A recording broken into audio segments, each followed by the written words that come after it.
two brothers and gamers that have been playing games since the early 1980s. Combined, they have over 65 years experience. Join them each week as they discuss and rant about gaming and entertainment news. This is Generation X Gaming.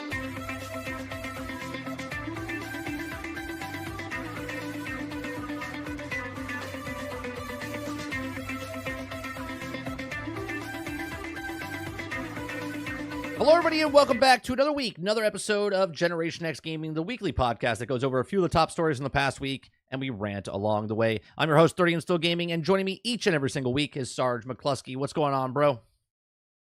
Time travel. Yeah, another Thursday. Again. Another Thursday. Blink an eye, Friday, Saturday, weekend, next week, done.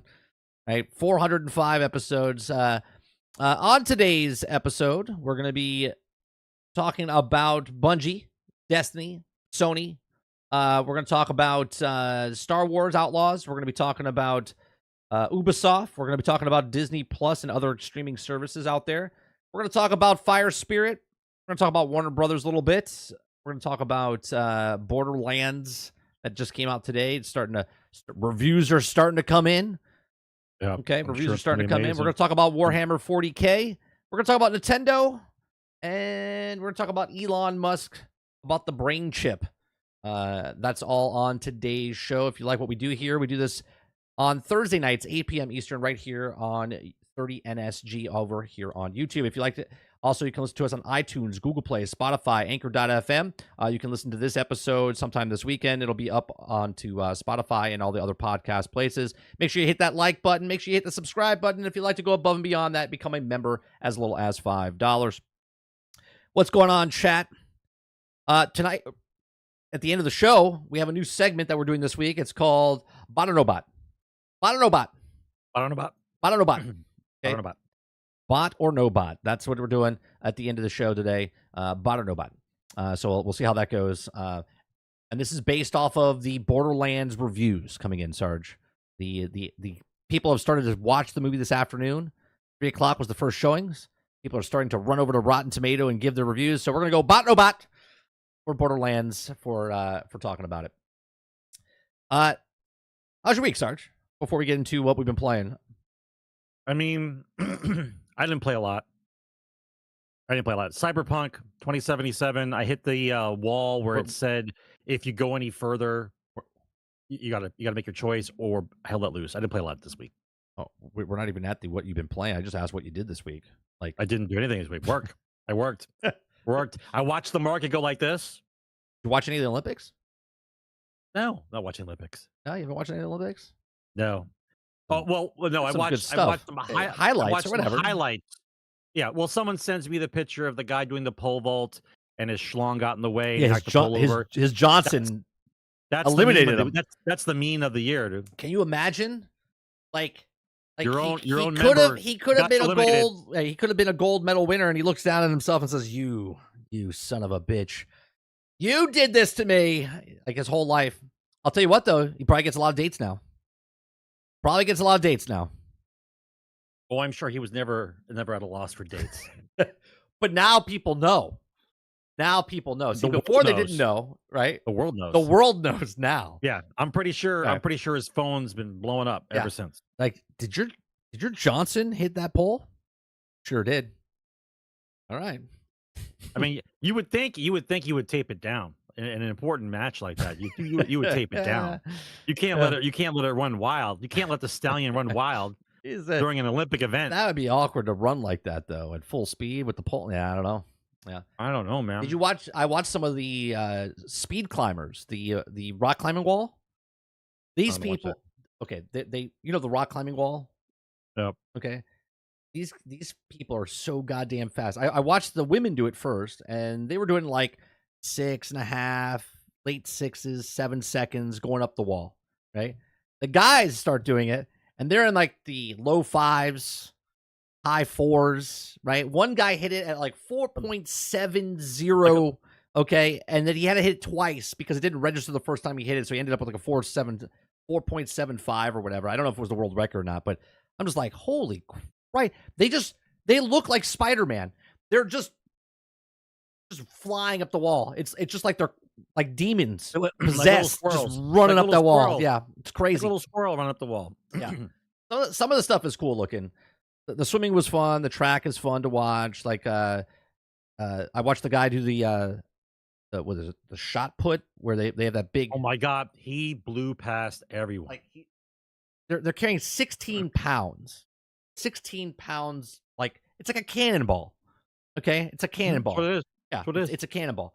They put it up against their neck, and you think that this sport is like kind of dumb, right? Because you're just like all they're doing is spinning around. It's a test of strength. No, it's not. It's original Olympic stuff. Yeah, but when you watch them do it, these guys are like 250, 300 pounds, right?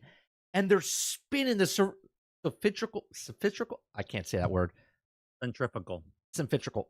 But they're fucking spinning, right? They're spinning so fast on just one, like their heel, and they're just like, and when you see it in slow motion, you're like, Jesus Christ! And then they just go, hurrah! And they chuck it 75 meters, like, and you're like, meters, right? No, it's feet. No, it's meters.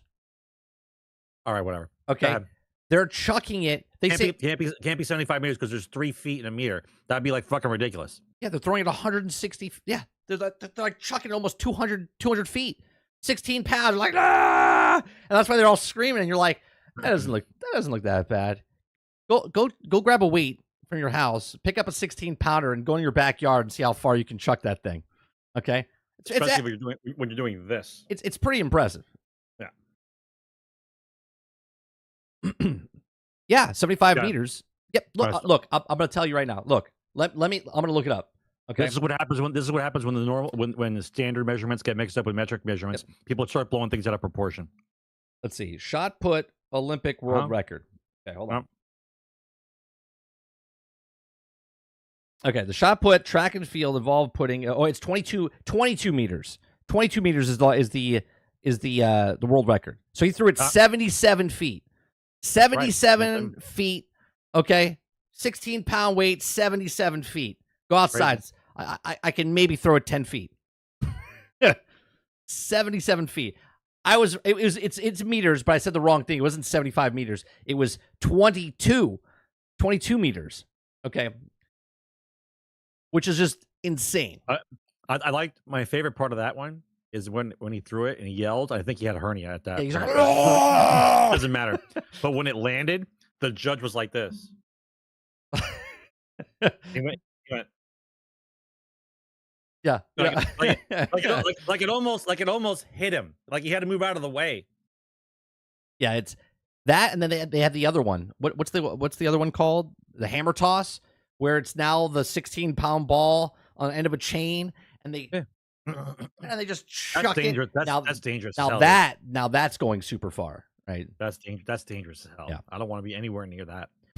I still love all the decathlon stuff, like the pole vaulting, the javelin, high stuff jump, like that. all that stuff. I love all that stuff. All I could think about when I was watching the Olympics, because to me that's real Olympics. Like this hand soccer they got going on. They're running around the court with a ball, throwing at each other, and trying to get it. Like that's hand soccer. Like it's not a fucking sport. Stop this bullshit, right? Just stop this bullshit. Like everything's not a sport. Like everyone doesn't get to participate. Like I worked hard. I trained years. Some dude just running around throwing a fucking. That's why we have softball into a net. Like get the fuck. That's why we have the Redneck Olympics. There's a Redneck Olympics, right? They have other. But the Redneck Olympics is like mudding, chainsawing, axe throwing. Yeah, those are skills. That's all skill. Yeah.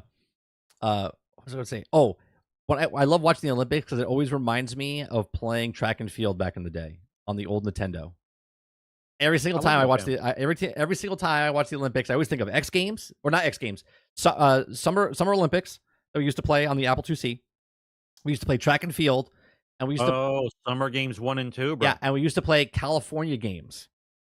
We used to do the entire thing. Yes, we used to play Summer Games 1 and 2 together, and play like 6 friends in the house. It would take like all day. Yes, because we're doing all the events. Yeah, all the events, and we keep track on the paper. We did it when it was raining outside because we couldn't do anything else. We did like the whole marathon of Summer Games 1 and 2. That was awesome. Yeah, the pencil between the fingers so you could do the track and field. Do Do you remember you could race to people? Everybody had their hand on the keyboard. Yeah. Like we all had our hands. Yeah. Some people were on AS, other people were on yeah. Yeah. And like everyone's running and the keyboard just is bouncing because everybody's pressing keys at the same time. It was hilarious. And the keyboard on the Apple IIc was a giant keyboard. It was part of the, like, you put the monitor on top of the keyboard. Well, the computer was the keyboard. Yeah, the keyboard was the computer. Right. Yeah. You put the small monitor up on that. You're all huddled around, and we made fun of the Switch, right, when it came out, because everyone's huddled around.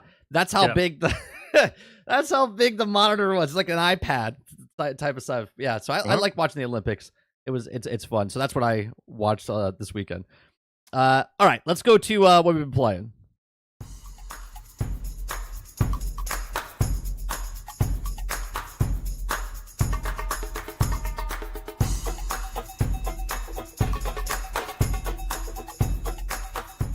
All right, so you already said Cyberpunk and whatnot. I want to go back to ZZ said something earlier. He said, keep playing, don't think about the ending, and can't go back, it's worth it. Don't ruin anything for me. I got that part, but here's my question. I was told, because I don't know, I didn't play the game, I was told that Phantom Liberty is actually the DLC that you're supposed to do before you finish the game. It's not like you finish the game and then do Phantom Liberty. It's supposed to be done beforehand. Is that true? I'll wait. Yeah, no, because they say you should play the game before you do Phantom Liberty. That's what people told me. Well, no, they'll tell me that don't complete the game. Don't complete the game. Do Phantom Liberty, then complete the game. Do Phantom Liberty first, then complete the game. Yes. They say that because of the way the timeline of the game goes, you're supposed to do Phantom Liberty and then finish the game. Is that game? Oh no. See, Brain says beat the game first. Yes, do it midway. See, people are doing both ways. This is why I'm confused. Yeah. See, people told me to beat the game first, then play Phantom Liberty. All right, with me, I don't care. Yeah.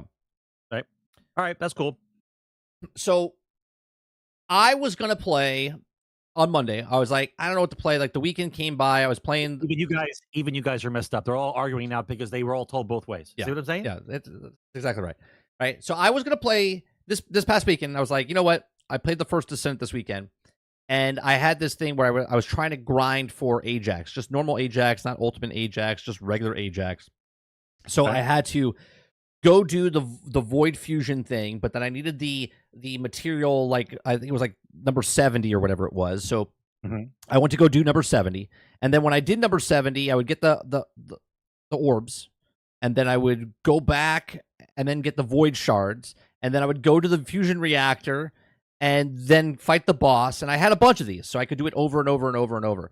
I did this for 4.5, 5 hours that last weekend, right? Saturday, Sunday type of stuff. And I was getting a little upset, and I was like, I'm not getting my drop.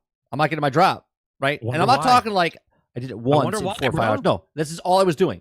Void shards, material, go do the fusion reactor, rinse and repeat, 4.5 to 5 hours of doing this. Never got it. And I was like, okay, you're pushing me away now. You're pushing me away from this. So come Monday, I was like, I don't know what I want to play after the morning show. Travis brought up, he said, have you ever tried Midnight Suns? And I said, well, actually, I downloaded it from the Epic Game Store because it was free a couple of weeks ago, right? So I was like, maybe I'll play that. I said, I'll tell you what, I'll think about it. So I downloaded it, played it on the PC. I could play it on PC, but it wouldn't be very good to play it on stream on PC because my computer just strong enough, but still not the best experience for people. So I was like, you know what? I like this. I bought it for $20. It was on sale for Xbox.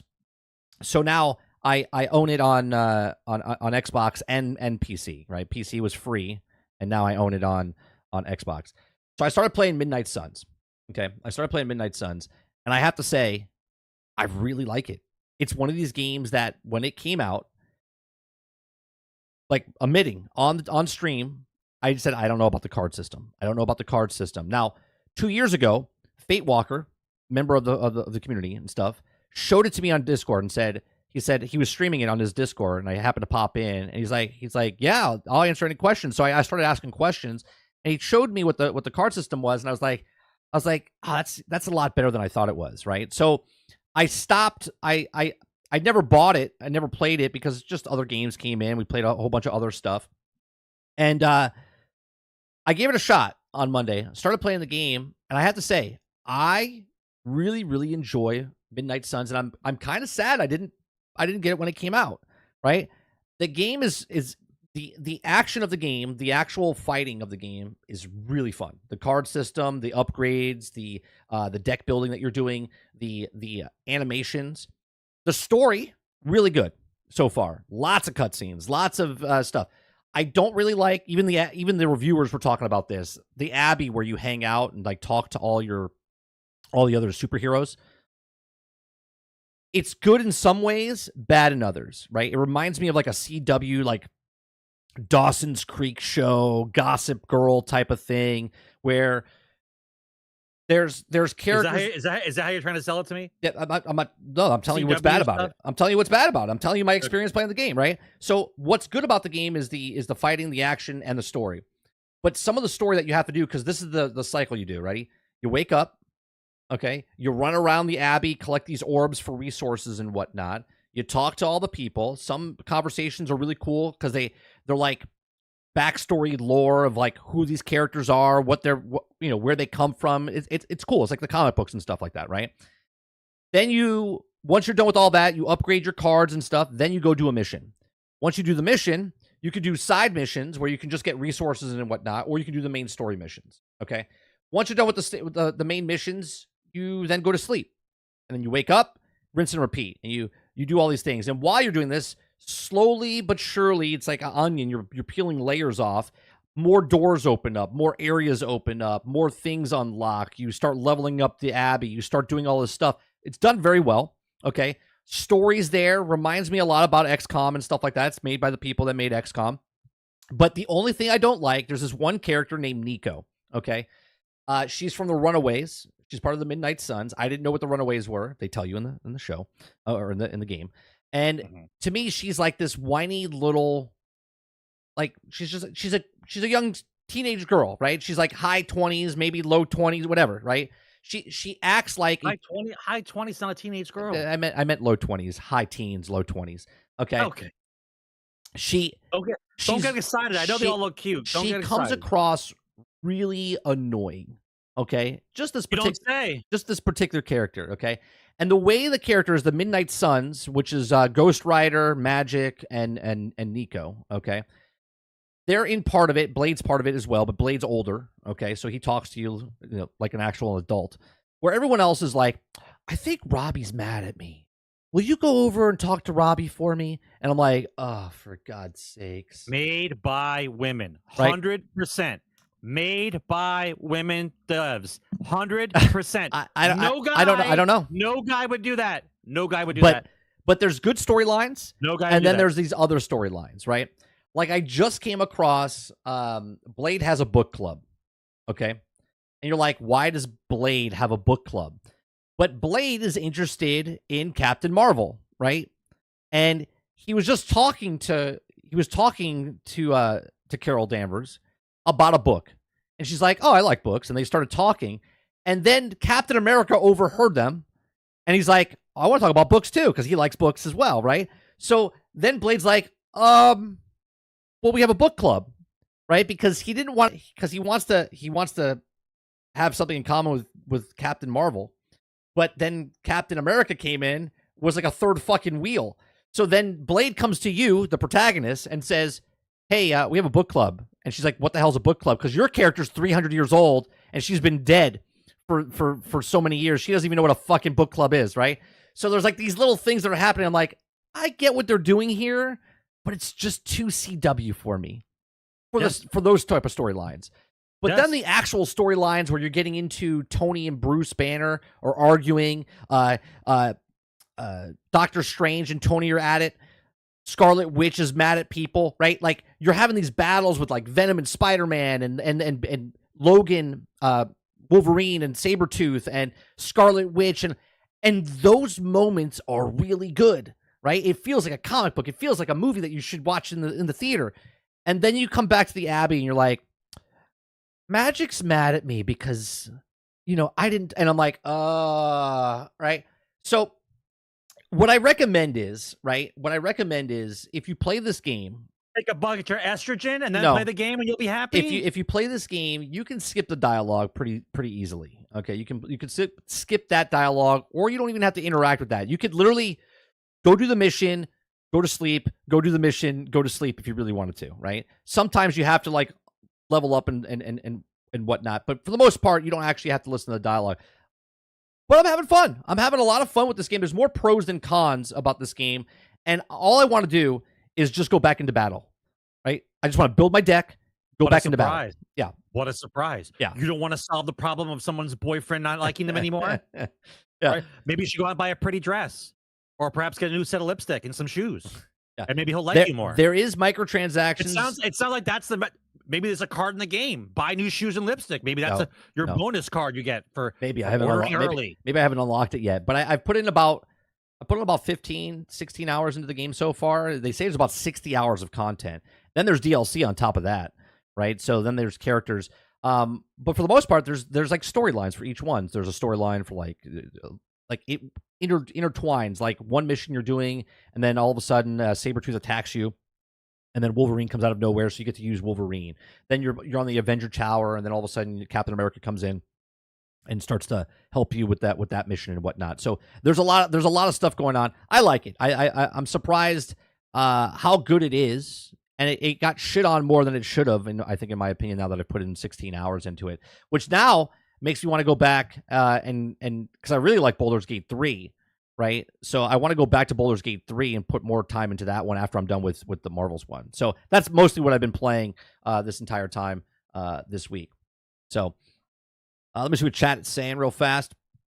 Robert Jones says Marvel's Boyfriend Simulator. Yeah, that's right. Marvel's Boyfriend Simulator. The dude says Blade's book club would be twisted dive into literature. Yeah. No, he actually it's funny. He didn't want to have book club. Like while you're talking to the character, she's like, "Why don't you just go talk to character?" He's like, "Are you kidding me? They're best friends, and I can't just bring her over and talk to her." He's a pussy when it comes to like talking to Captain Marvel. Like Blade's intimidated by Captain Marvel, So all right, let's start going to the top stories.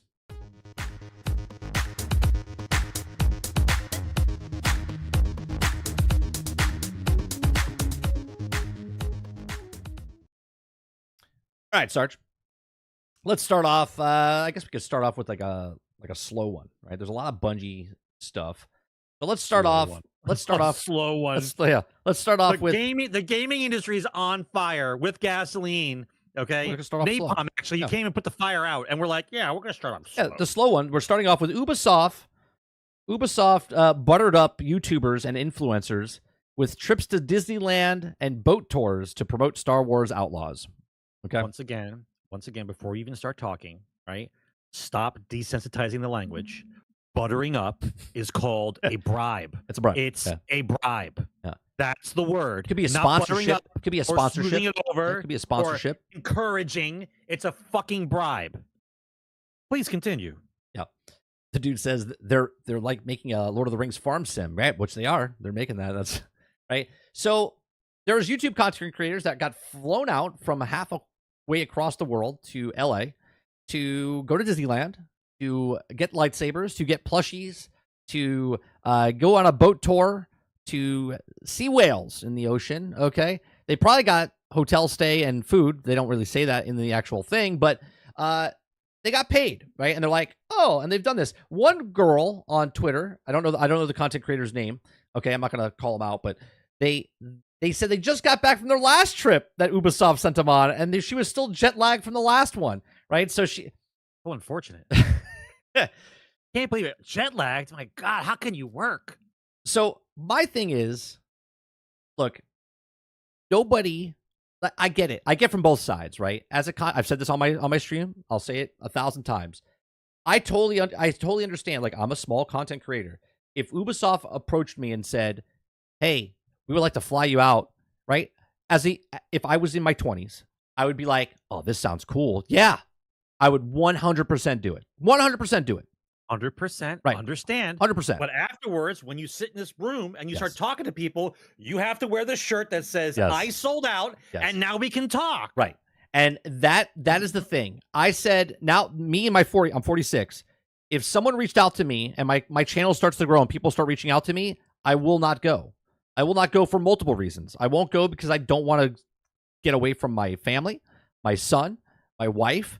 I don't want to go there because if I take that trip and they're paying for my airfare and they're paying for my hotel and they're giving me dinner, then it doesn't matter if I tell you, they didn't tell me that I can't say anything bad, okay? Because if I'm trying to grow my channel, if I'm trying to be a content creator, I have to play the game. And the game is I have to talk good about the stuff because if I don't, they're not going to fly me out the next time they have a game, or I won't get a code, or I won't get this other thing. And this is why I think this is all bullshit. Now, if you're a content creator, I think companies should reach out to you and say, hey, you're a content creator. Would you like the game early? Okay. And just give you the game. They just give you the game and you go, okay, or purchase it, or you purchase it. If they just give you the code, you have to say, they gave me a code. That is a form of payment. They gave you the $60, $70, $80, $110, $120, $150 version of the game. Okay. Just the game. Not the backpack full of stuff, not the crate full of different mouse pads and coasters and all of these other things. Just the game, right? And you're not signing anything where they tell you you can't talk bad about the game, okay? And that's it. Then it's not a review. Correct. Okay? But it's not a review. But all these content creators, I get it. They want to do it because they're trying to raise their channel, they're trying to make a career out of it, they're trying to do all these things. But I get it. For me, if you start taking trips and stuff like that, I can't believe anything you're saying. In the back of my mind, I'm like, you are a paid shill. If that's true or not, that is what creeps in the back of my head. I don't know how you feel about this stuff. I can't play good cop, bad cop on this level. I can't. You don't have to play good cop, bad cop. I want you to tell me how you. Yeah. If you're reviewing something, right? If you're reviewing something, if I say I'm a reviewer, I'm written down. This is what I do for a living, not in my spare time. Oh, because this game came out, I'm a reviewer. Like actual reviewer, right? Credible, right?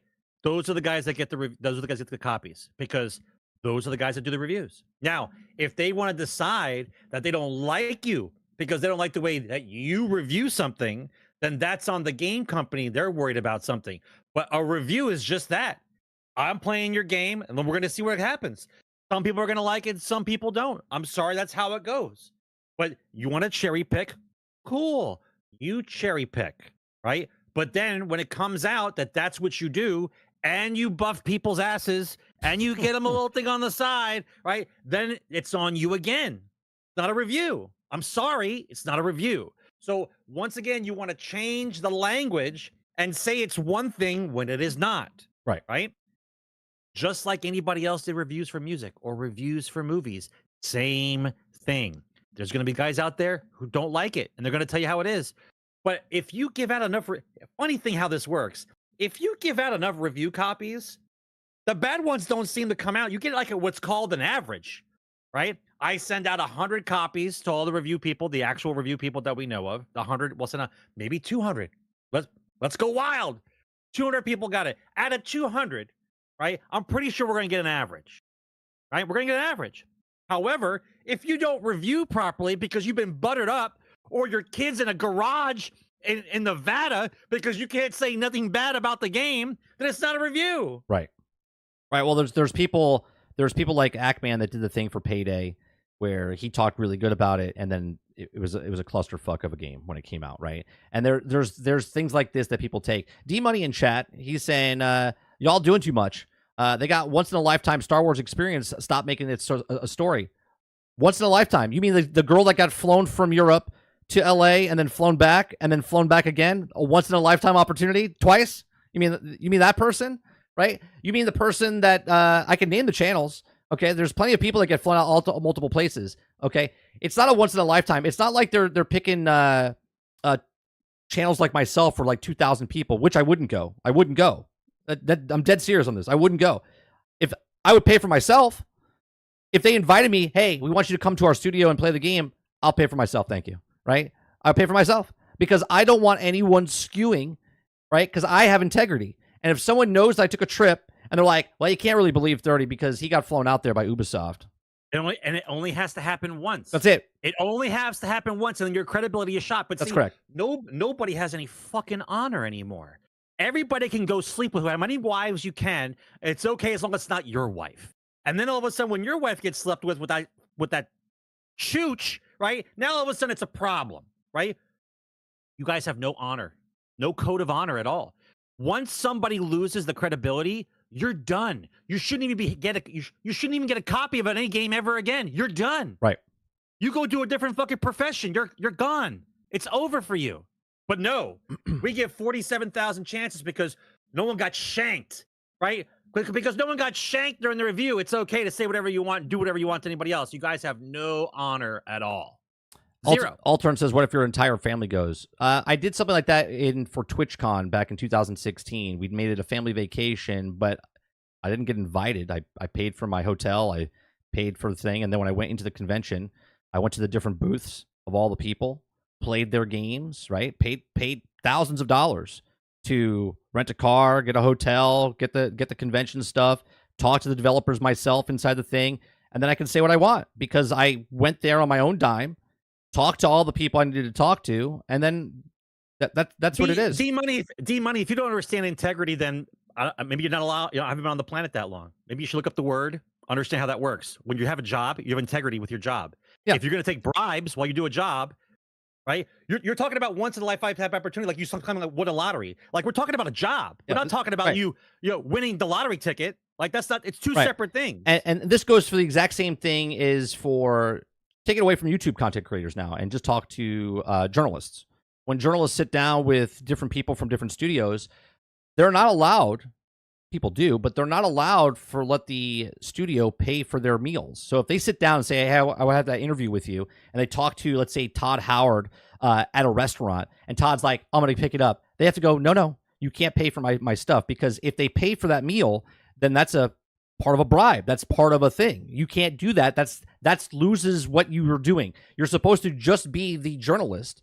Get the stuff that you want to pay for your own stuff, because you're going to get paid back anyway, because the company's going to pay for your meal and comp you for the meal anyway, because you're doing your job, right? And you're not supposed to take money. You're not supposed to take anything from the companies, gifts, money, anything. Anything can be construed as it. This is why I like certain developer or certain content creators that are out there that are bigger, right? That they buy the games themselves. Skill Up says he flies himself out to certain things. He doesn't want them to pay for the stuff because he wants to be able to say what he wants to say without any little asterisks above his head, right? This is why he runs ads on his channel, because he makes money from the ads and sponsorships from the brands. Like we watched the video today from Steel, right? The headphones and stuff, right? So like he does advertisements and stuff for that. That's how he gets paid. And then he takes that money and spends it on the stuff to go out so he can cover more stuff. That's how you're supposed to do it. Okay. Not just here's a lightsaber. Here's a stuffed animal. Here's a ticket to the bar. Here's a boat trip. Oh, and by the way, no, you don't have to say anything bad. You don't have to, right? That's a bribe. That's a bribe. You're a reviewer. That's your job. You go to the store, you buy the game. That's part of your job, and you play it. That's it. You buy it. It's called cost, right?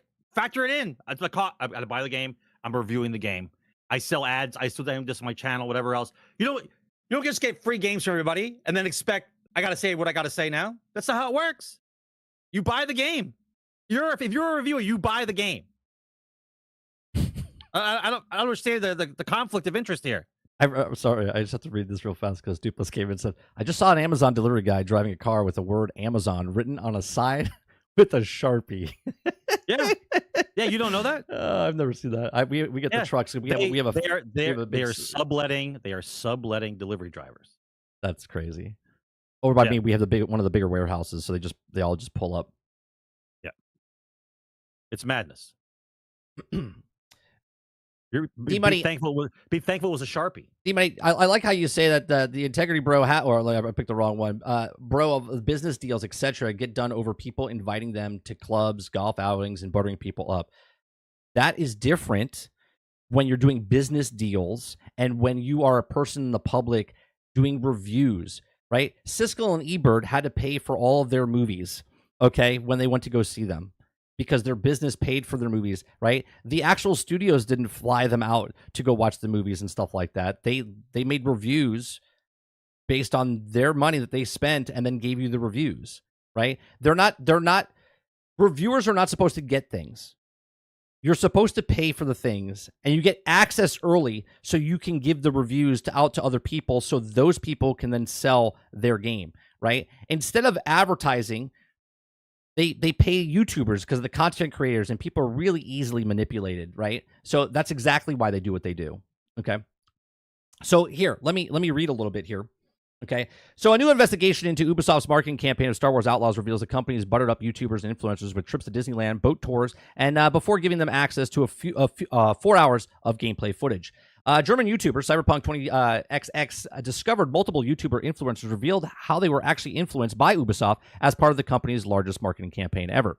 Okay, first, Ubisoft CEO revealed that the company was rolling out the largest marketing campaign for Star Wars Outlaws during its recent earnings report called, okay, and here it says, it wasn't a comment, a very number of you quoted, but it was also factored into a strong launch of Star Wars Outlaws reflects that the fact that amongst the most awaited games of the industry this year, there really strong positive community sentiment, and there's also a fact that they were also coming to the biggest marketing campaign ever so far. Now, as part of the biggest marketing campaign ever, it was flying out YouTubers and influencers to Los Angeles to give them 4 hours with the game. Cyberpunk 20XX revealed that one of the fellow German YouTubers confirmed that they claimed that the biggest marketing campaign ever. It was translated. It says, we are with the largest marketing campaign ever in the Ubisoft game. It's definitely confirmed as last part. It was invited by Ubisoft to come to Los Angeles to play the Star Wars Outlaws event. The location was also really polished up and was also one day in Disneyland and something like that. Okay. So again, did they go to Disneyland after or before? That's a big key for me as well. Did you get to go to Disneyland before or after you played the 4 hours, right?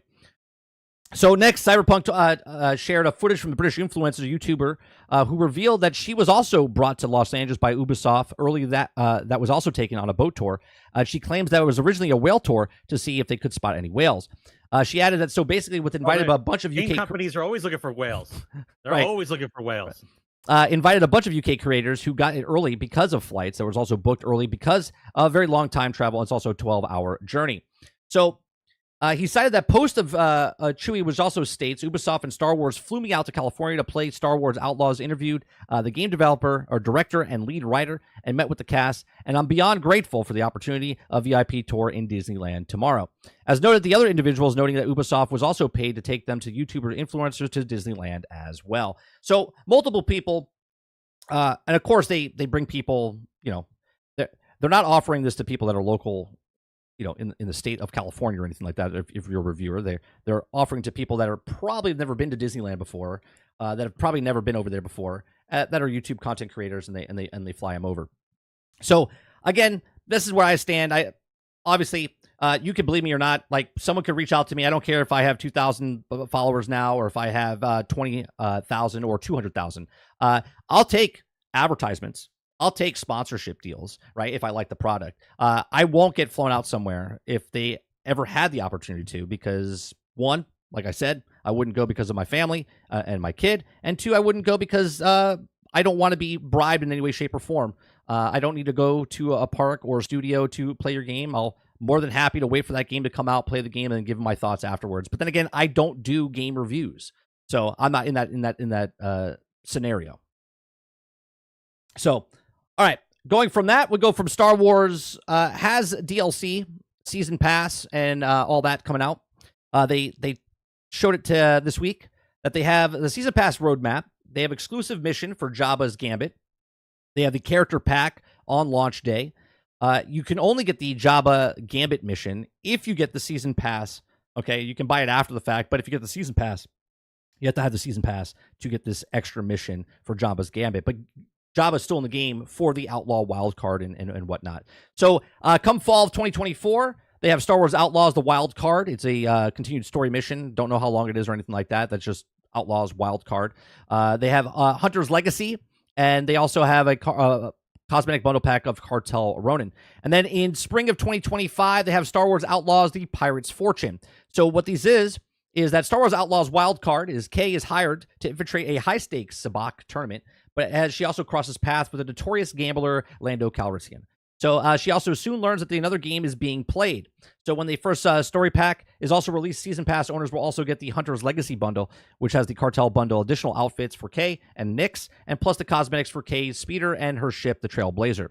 And then in the Pirate's Fortune, the Trailblazer reputation precedes Kay as she runs into the veteran pirate Hondo, Akanada, which also looking to settle the old scores of the ruthless gang of pirates. Now, he's from the Clone Wars. He's also part of the, the Star Wars land in the ride for the Millennium Falcon ride. So he's part of that as well. Yeah. So that's what's coming out. So they have two passes, or two expansions for the season pass. So Outlaws Wildcard and Outlaws Pirates Fortune. And again, you can get this game for $70. You can get this game for $110 for the season pass. Or you can get the $140 version, which comes with a bunch of other stuff as well. Or you can play this game for $18 on Ubisoft Plus. I still find it amazing the price point that they chose to force you into $18. I love it. Well, they definitely want you to get the $18 one, especially because of this, right? Because if you play this and you're like, oh, yeah, I really like it, and then all of a sudden Shadows comes out like a month and a half later, you're like, you're going to keep your Ubisoft Plus, and then all of a sudden the expansion comes out for this game, in fall of 2024, so you'll play that more, and then you go back to the next game, whatever they have coming out, and then you go back to the Outlaws for the Pirates Fortune, so on and so forth. So if you're just playing this game and you keep it for 4 months, 5 months, then they make your money off of you, right? They make your money off of you. Well, that's the deal. I mean, they're all trying to make money. That's how it works. The idea is value and product. Do you feel like the product is valuable? Does it meet the needs that you want? And is it affordable for you? Is it worth the money? Right. But the difference now is they're constantly lying about what the product is. Right? So you can't sell me a product that's not what you say it is, and then it doesn't work or bruggy or incomplete, and then say, well, don't worry about it, we'll fix it later. So all I keep hearing over and over again is you want full price for a game that's only half-ass made. And it doesn't jive with me. I don't care if you can update the game along the way and it's completely fine. Like, no other industry allows this. Right.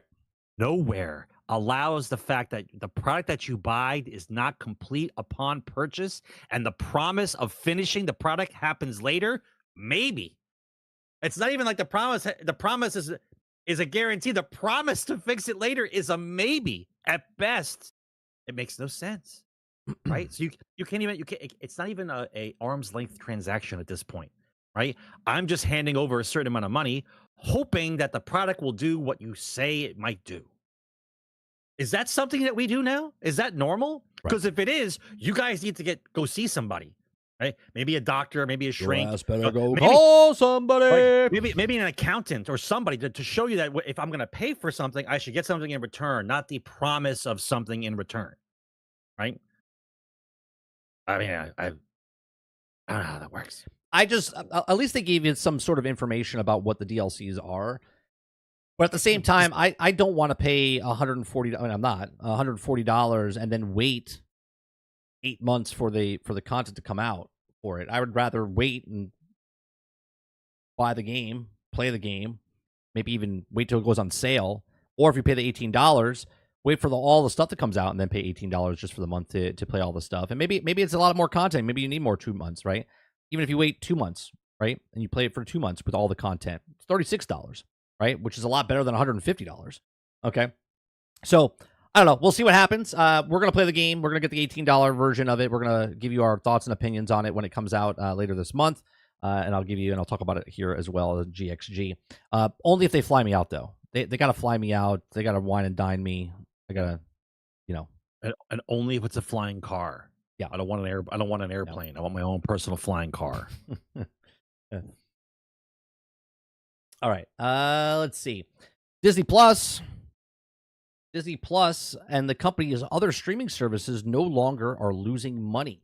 Okay, so Walt Disney Company announced on August 7th, investors call the direct-to-consumer business, including Disney Plus and Hulu, reported quarterly operating loss of $19 million. This is exceptionally low sum of $505 million loss of the previous year. In the third quarter earnings release, Disney's streaming business turned a profitable for the first time, generating $47 million across Disney Plus, Hulu, and ESPN Plus. Now, Disney CEO Bob Iger highlighted the company's strong quarter, achieving profitability in the streaming business, and success was attributed to the 2015 Pixar film Inside Out, which drove 1.3 million Disney Plus signups, with the sequel becoming top-grossing animated film globally.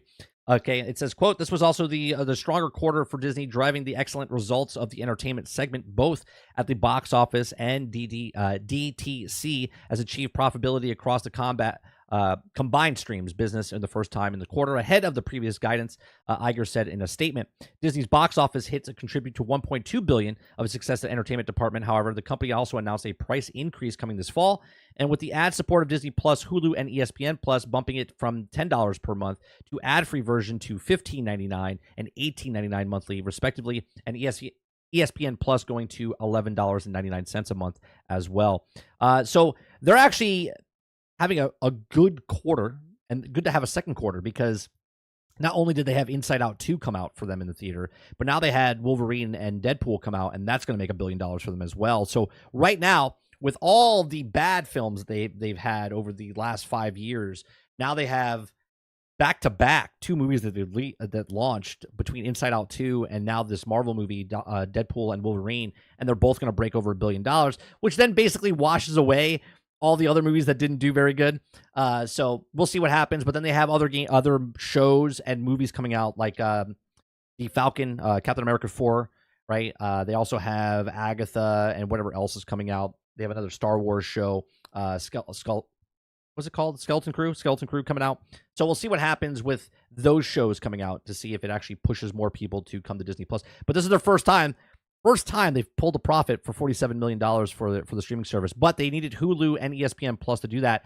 And I think it's more because of ESPN Plus than because of Disney Plus itself, right? I really don't think a lot of people are getting Disney Plus. I think more people are getting the sports package to watch this stuff. So do you think, Sarge, they could turn it around with all the problems that Disney's been having these last couple of years, now that they've turned around their, at least the last quarter anyway, and now with the movie theaters doing better? Yeah, but you can't say 3/4 of negative press and losing money in one movie is going to save you from, or 2 movies are going to save you from everything. Like, they fired a lot of people. Oh, yeah. People who were let go. A lot of people were let go. Like, it's not just the movie did great, right? So what makes me laugh is that you can have 17 movies completely flop and no one hates it, and you have all this DEI and all this crazy stuff going on in the background, and 2 movies do really well, and everyone forgets about the last 17 movies. It doesn't makes no sense to me, right? I personally I don't trust Disney at all. I've been shorting them for the last year, right? So I'm happy. I might have to pull out my positions now if the movies keep doing well and the stock goes back up, but I don't think so. I think I'm going to ride this one. Robert Jones says, "I always forgot that Disney owns ESPN. Yeah, they own ABC. They own a lot. They own a lot of stuff. A lot of people don't realize how much Disney owns. But they own a lot. They are the Microsoft of the film industry, right? They own a lot of different companies. Disney does. Yeah. Yeah, they have. I could probably look up how much let me see. At least we know D Money's got some type of heart somewhere in there, because he agrees that Disney stopped caring. They did. I don't know how else you can look at it. Right? How do you take IPs that have been around for generations and just literally piss on them? Like, you don't care. Right? It makes no sense. I had a conversation with the well, I guess we'll call him the comic book guy, right? The guy who runs the comic book store, has all the comics and the toys and things Haas, like that. Whatever his name is. Yeah, well, you can call him Haas, right? Here. Right. So I was talking to him for like a couple hours, right? And he and I were talking, and he's like, I've been thinking about it. And he goes, no company ever wants to lose money. No. And ever. And so the fact that you are trying to lose money, like willingly try, and every time they tell you change it, and they say, no, I'm going to keep doing what I'm doing, and you keep losing money, all that signals is that you're looking for someone to buy you. That's what because you're trying to lower the stock price enough to where you're purchasable. And then we started thinking, well, if the stock price were to come down, it doesn't have to come down like ridiculous, but like a significant amount, who are the only ones that could buy Disney? Like, that's the game. Elon. Who could buy Disney? Elon. Right? Elon could buy Disney. The only ones that came to mind were Apple. Right? Apple is a big one. Right? And I don't think Microsoft wants anything to do with Disney World. I think Apple is the thing, and I think maybe one of the BlackRock companies is the other. There's more private investors that could buy it than actual corporations. The corporations would be like Microsoft, Apple, maybe Google, right? Maybe Amazon. But other than that, you're talking about private investors. Yeah, but it just doesn't make sense to want to lose money. Like you're faking it. Like you're happy that this movie did well. Like they're like, yeah, this movie did great. Like, but the entire time you've been sticking it to your shareholders, the price has come down like 60% in a year. Right? That's why they had a whole meeting. That's why the whole the what's his face Schultz thing. He was trying to get on the board. They're trying to flip things around, go to a different direction, and they're like, "No, we're not going in a different direction. We gotta keep on going and lose money." It's ha ha ha. Like it makes no sense. Well, look at this chart. Right, this chart is this is like this is the chart from Albion Online when you have to like level up something. Like, look at this. This is all the companies. That's the PO. That's the POE. Yeah, right. This is the POEs. Yeah, this is it. This is the POE level up thing. These are all the companies, right? If we go over here, you got the Marvel, we got Marvel Toys, Marvel Television, Marvel International, right? The green is gaming, okay, and publishing, okay. Red, anything that's red is in the film industry, okay. You got 20th Century Fox and FX and Shine Group and Walt Disney Studios and Disney Music Group, Marvel. Looking at this, right? Bro. What is this? Look at all this. Then you go down here. You got the Disney Studios service. You got ESPN. You got ABC. You got Disney ABC Television Group. You got A&E networks. You got the History Channel. You got Vice, right? You got Lifetime. You got the Disney Channel. You got Hulu, right? You got UTV. You got the GoPro, right? They own Steamboat Ventures. They own Photo Bucket. They own GoPro. They go Chinese, right? You didn't know they own GoPro, did you guys? You probably out there buying GoPro. You're like, I hate Disney World. And you're like buying GoPro, and GoPro's owned by them, right? And they got the outsetters over here that you don't even know what these things are over here, right? Disney owns so many things. If you actually wanted to boycott Disney, you'd be like, well, I got nothing left to do. I got nothing to watch. I can't do anything. I can't buy anything. They own so many things. This should be everybody's Christmas card this year. This should be everybody's Christmas card. That's what they should hand out, so you know what the hell fuck Disney's doing. Look at this. It's madness, man. Can't even see what is this over here. ABC Group, you got ABC Digital Studio. And this is why. Signature. And this is why they have no problem trying to disrupt your own culture, because they own everything. And so if they want to make a change in your brain, they just do it. They're going to go after your culture. And so going after my entire childhood is pretty much trying to assault me and my entire generation, because you're trying to influence me outside of a conversation. You're trying basically to mind fuck me, right? And force me into a corner that I can't make any choices. It's fucked up, man. It's fucked up. Dolphin says this is a monopoly. Technically not, because they own a bunch of stuff in different sectors. Right? What did they pay for Fox? They paid for like $74 billion or something like that. They did overpay. That's the one deal I did appreciate, that they overpaid, because that means that Disney had less liquidity. They got so many IPs. I know. Many IPs. I know, but they're hemorrhaging, which just means you're going to start seeing firings like the dude from Fifth Element when he goes, well, maybe if we fired 500,000 people, it'd be okay. He's like, fire 1 million. Like that's what they're gonna end up doing. Like, fire 1 million people. The stock's low, fire 1 million. Like, they're gonna do all this crazy shit, and then they're gonna just fire them. That's it. Weird, man. They own so many stuff. Yeah. All right. Yeah. Let's go. While we're talking about Disney, let's go over to the next company over who's having problems as well, which is Warner Brothers. Having problems. Warner Brothers. Right? Oh, Warner Brothers is fine. Warner Brothers is in trouble. Okay, so Warner Brothers, this is coming from IndieWire. Warner Brothers Discover says its TV channels are worth $9 billion less than it thought.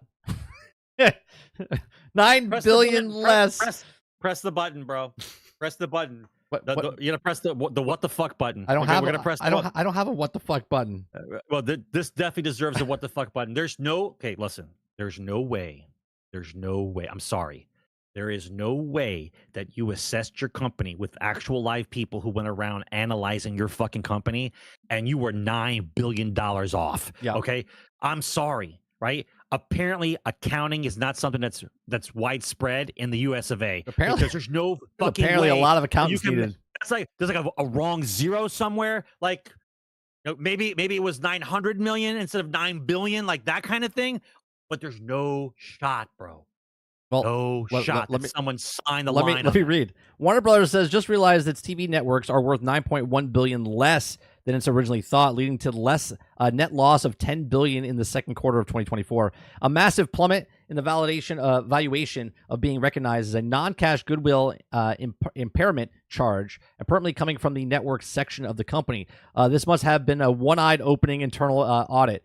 WBD blames that the devastating change to the value is difference between marketing capitalization and the book value due to the soft U.S. advertising market and uncertainty surrounding the future Carnage deals. Okay, and the loss of the NBA certainly doesn't help.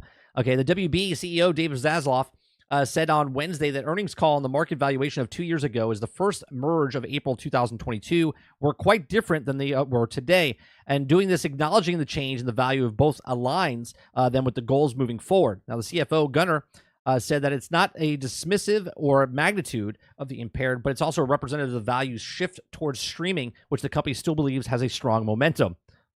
Apparently. So Warner Brothers also reported another write-down of $2.1 billion on pre-tax acquisition related to the stuff. And then also it says the good news is that streaming perk up with the DTC offerings between Max, HBO, Discovery, plus adding 3.6 million subscribers in the quarter to total of 103.3 million subs, and direct-to-consumer segment, however, swung from $107 million loss. So here's what I think is funny about WB, right? There's nothing funny about that. Well, they're so unconfident about what they're building, right? They're trying to build the streaming stuff, but yet they just had the new Batman Cape Crusader, right? Which was a animated show that they were going to put on HBO, but at the last second they decided that they weren't going to put it on their own streaming service, and they gave it to Amazon. Well, they didn't give it. Amazon purchased it to put it on Amazon Prime, and it's getting mixed reviews because of reasons, okay? Because they changed like the Penguin to a woman and whatnot, and Batman's barely in the show, okay?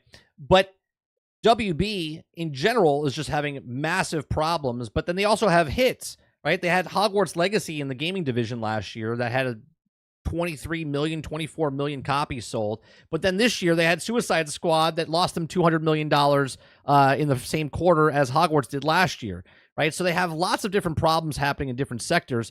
The television network is doing terrible. They're not even confident in their own shows that they're selling them off to other people so they could just make some money off of them, because they don't know if they're going to get the sub count that they wanted if they put that show on their thing. So they rather sell it off to somebody else to make that money up front, right? They're $50 billion in the hole. Remember that, for just the television network, right? So on top of that, WB Discovery wants to license franchises, which include Batman and Harry Potter and more, to other studios, okay?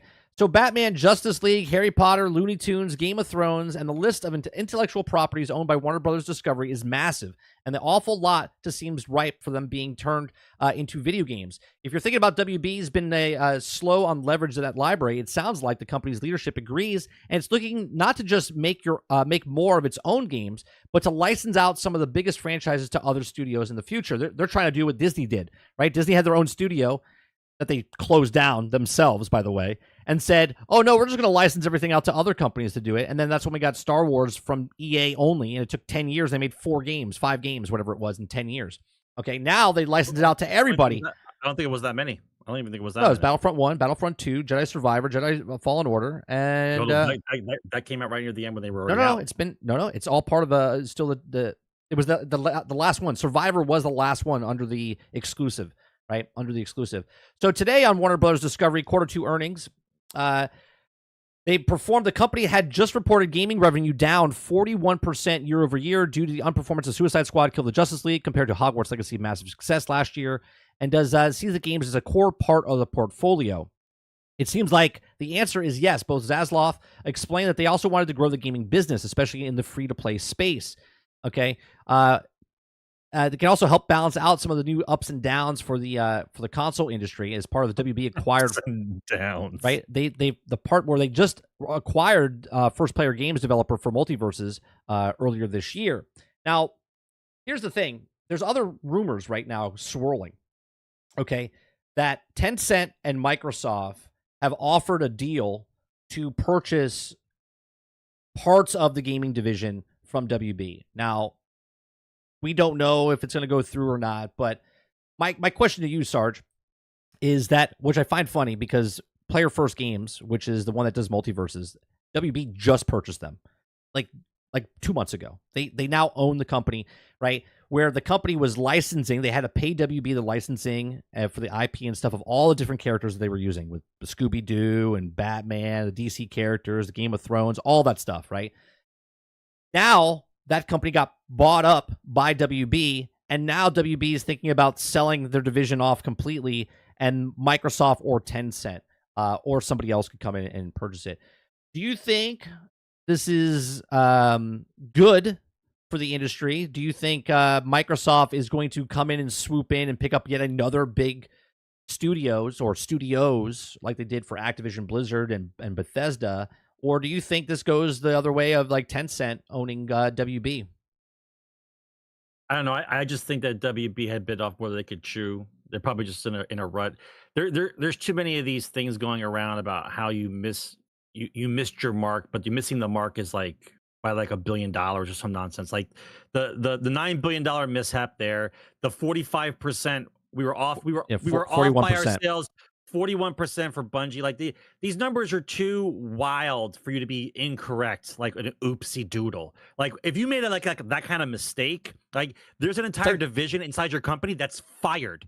Like immediately after you tell me that you're $9 billion wrong, I want to see who gets fired the next week, because there's going to be like 5 guys that don't exist anymore. Like you can't tell me that you made that kind of mistake and nobody's fired, right? It makes no sense. WB is probably in a position now where they have to liquidate, right? They have a lot because of IPs. they're too far in debt, right? And it's going to hurt their share value, so they have to do something. Now, do I think that they got involved like everybody else wants to get involved when everyone thought we were going to work at home forever? The pandemic was going to make everyone happy and we were all going to work from home, right? The world was going to be a better place. We knew no one was going to work from home forever, and everybody wasn't going to play video games for the rest of their fucking lives. So when the actual world came back to normal and everybody was over, no one's home playing games, and WB took a huge chunk and like, we're going to start our own gaming division. We're going to no, you're not going to do shit, right? You tried to make 2 games, didn't work out for you, and you ate it. And now you probably have to liquidate everything you've just purchased over the last 5 years. Probably what they have to do, right? They have to stabilize, because otherwise, the shareholder, when is their? I don't remember when their profit thing is, because a lot of people's profit things is like this month. Well, they just did their earnings call. The earnings call. They did it already. They just did it. That's what we just talked about. Yeah, they just did the earnings. Yeah. So that's why they knew they were $9 billion off. Yeah. Well, you think you're $9 billion off doesn't mean you proved it yet. No. They proved it. It's a problem. No, they proved it. They had their earnings call. They were $9 billion off of what they thought they were going to be. Yeah. No. That was their earnings. I just read it. It's their earnings call. They're $9 billion off. You said what they were worth. They thought they were worth more, and they were $9 billion off. Yeah. $9 billion off. They weren't worth what they thought. They were $9 billion off of what they thought they were going to be worth. I am paying attention. But one thing, to say what your company's worth is not the same thing as what you earned for the quarter. That's all I'm saying. That's all I'm saying. What I think is funny is that WB is trying to stay afloat, but they're probably going to have to do what Marvel did back in the day, where Marvel was going bankrupt and they had to sell off a bunch of IPs to stay afloat. This is why Sony owned Spider-Man. This is why Fox owned X-Men. This is why, all these different studios, because Marvel had to stay afloat. So they gave the IPs out to certain divisions in the entertainment field, because they're like, who's going to... Remember, there wasn't a lot of superhero films being made when they were selling those off, right? Now, everyone's making superhero films, but Disney owns Marvel. And now they bought Fox. They got all that in stuff back. The only one they're missing right now is the Spider-Man, right? And Sony, just back in 2012, almost sold it back to them, almost sold it back to Disney, okay? Or Marvel, I should say. But they didn't have to. So they sold bits and pieces off. This is why Sony doesn't own the rights to Spider-Man's intellectual property for, memorabilia, toy sales, or anything like that, because they used to own it. but Sony sold it back to Marvel because they were going to go bankrupt, and they kept the license for Spider-Man, okay, for movies, okay, but they don't own anything else, okay? So I see what they're doing here as far as when they're talking about WB licensed franchises, including Batman, Harry Potter, and more. I can see them doing this where they might license the franchise out, but they might not be able to license it. They might have to literally sell DC off, or they might have to sell Harry Potter off. And this is why they're booting up right now, rebooting Harry Potter as a television series on HBO Max. Okay, that's supposed to come out like 2 years from now. This is why they're rebooting the DC universe in the movies, okay, with James Gunn, because this is the last hurrah. They have to make the movies come out where they're like, oh, this is going to be great. The Superman movie that's coming out, and this Harry Potter series is coming out, and whatever else they have cooking. If this doesn't work, they're going to be like, well, pack it up. This is what we got to do. It's just we got to sell it off to somebody else. And we could see this would be insane if this happens. But you could see that DC could get purchased by Disney. At some point, Disney could own DC and Marvel, okay, because Warner Brothers just can't hold on to IPs and franchises. Again, this is not what's happening right now. This is me speculating what could happen in the future, because they might not sell it off, but they might sell bits and pieces off to different. So Amazon could own Harry Potter, and Apple could own Game of Thrones, but just the filming rights of these things, not the gaming rights of these things, right? So this is what they're trying to do. They're trying to license them out to other studios so they don't have to sell it off, because they're trying everything, right? And nobody wants them. AT&T used to own Warner Brothers, and then they dissolved it. They're like, no, we don't. We're getting rid of it. Then they combined Discovery and WB, right? They're trying all these different things to try to save WB, and they're sitting on a gold mine of IPs, yet they can't do anything with them. They have no talent. Yeah. They don't have the writers. We just went through it.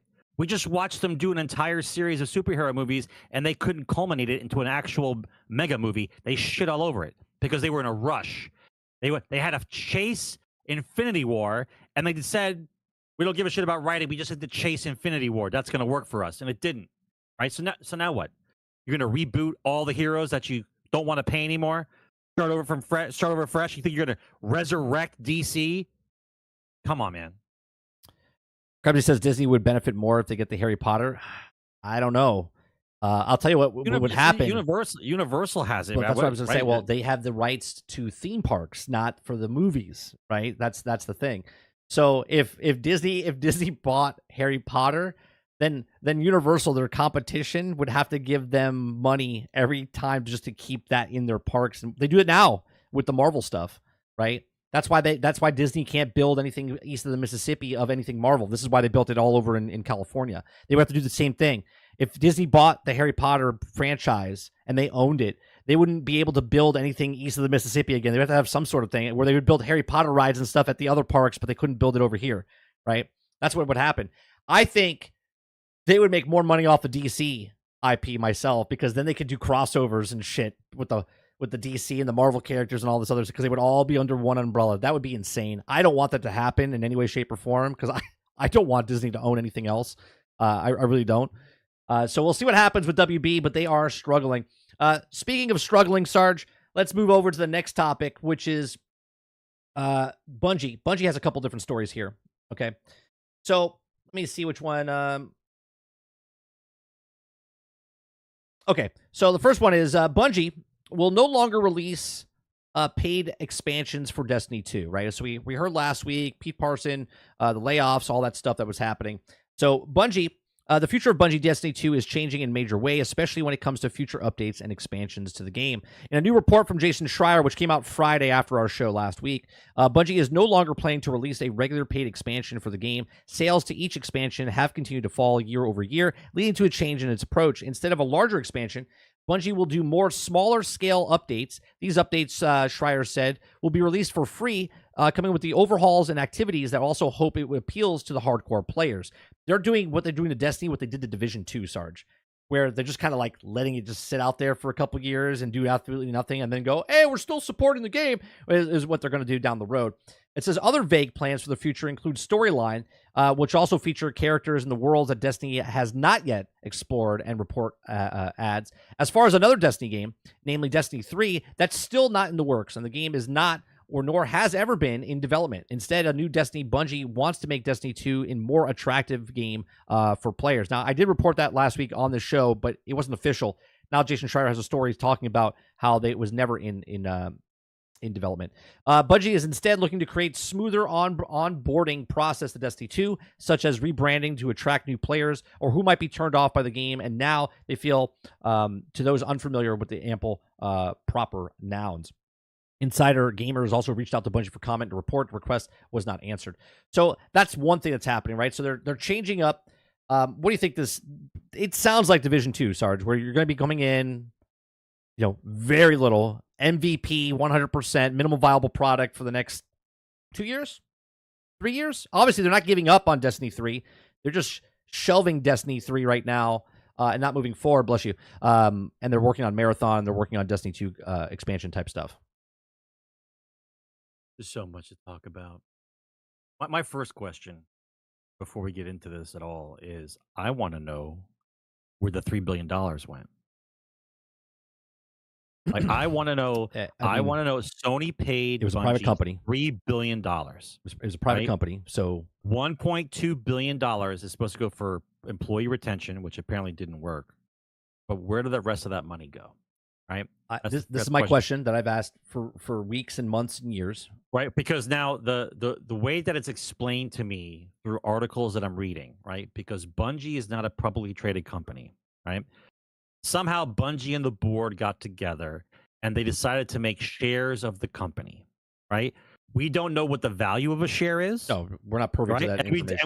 And we don't know how many shares there are, right? Correct. All we know is that Bungie has shares of the company. Had, right? Or does, right? Right. So that means that the value of the company with all assets is broken down into these so-called shares. And then depending on who has the shares, that's the value of the company within those divisions or people. Correct. Right?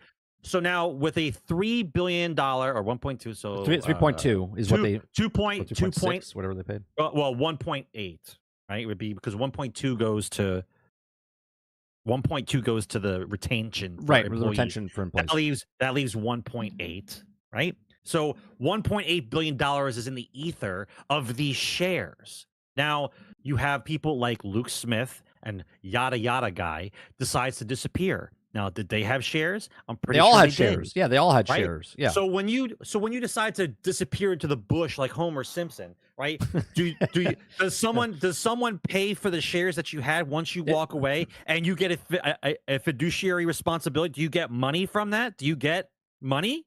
Right? Because if that's the case, where did all the money go? Right? And not to mention the fact that the way it's described to me is that Sony believes that they overpaid and Bungie lied about how much they were worth. Once again, we're going to go back to the same statement with that's not how this works. Right.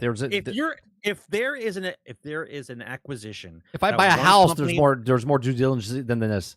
Right. If two companies are getting ready to buy each other out or merge, there is a long process of analyzing the value of the company. You just don't get a report from the company that you're buying that says, here's all our stuff. It's all on paper. You can trust us. And they hand it over to you and you accept that number.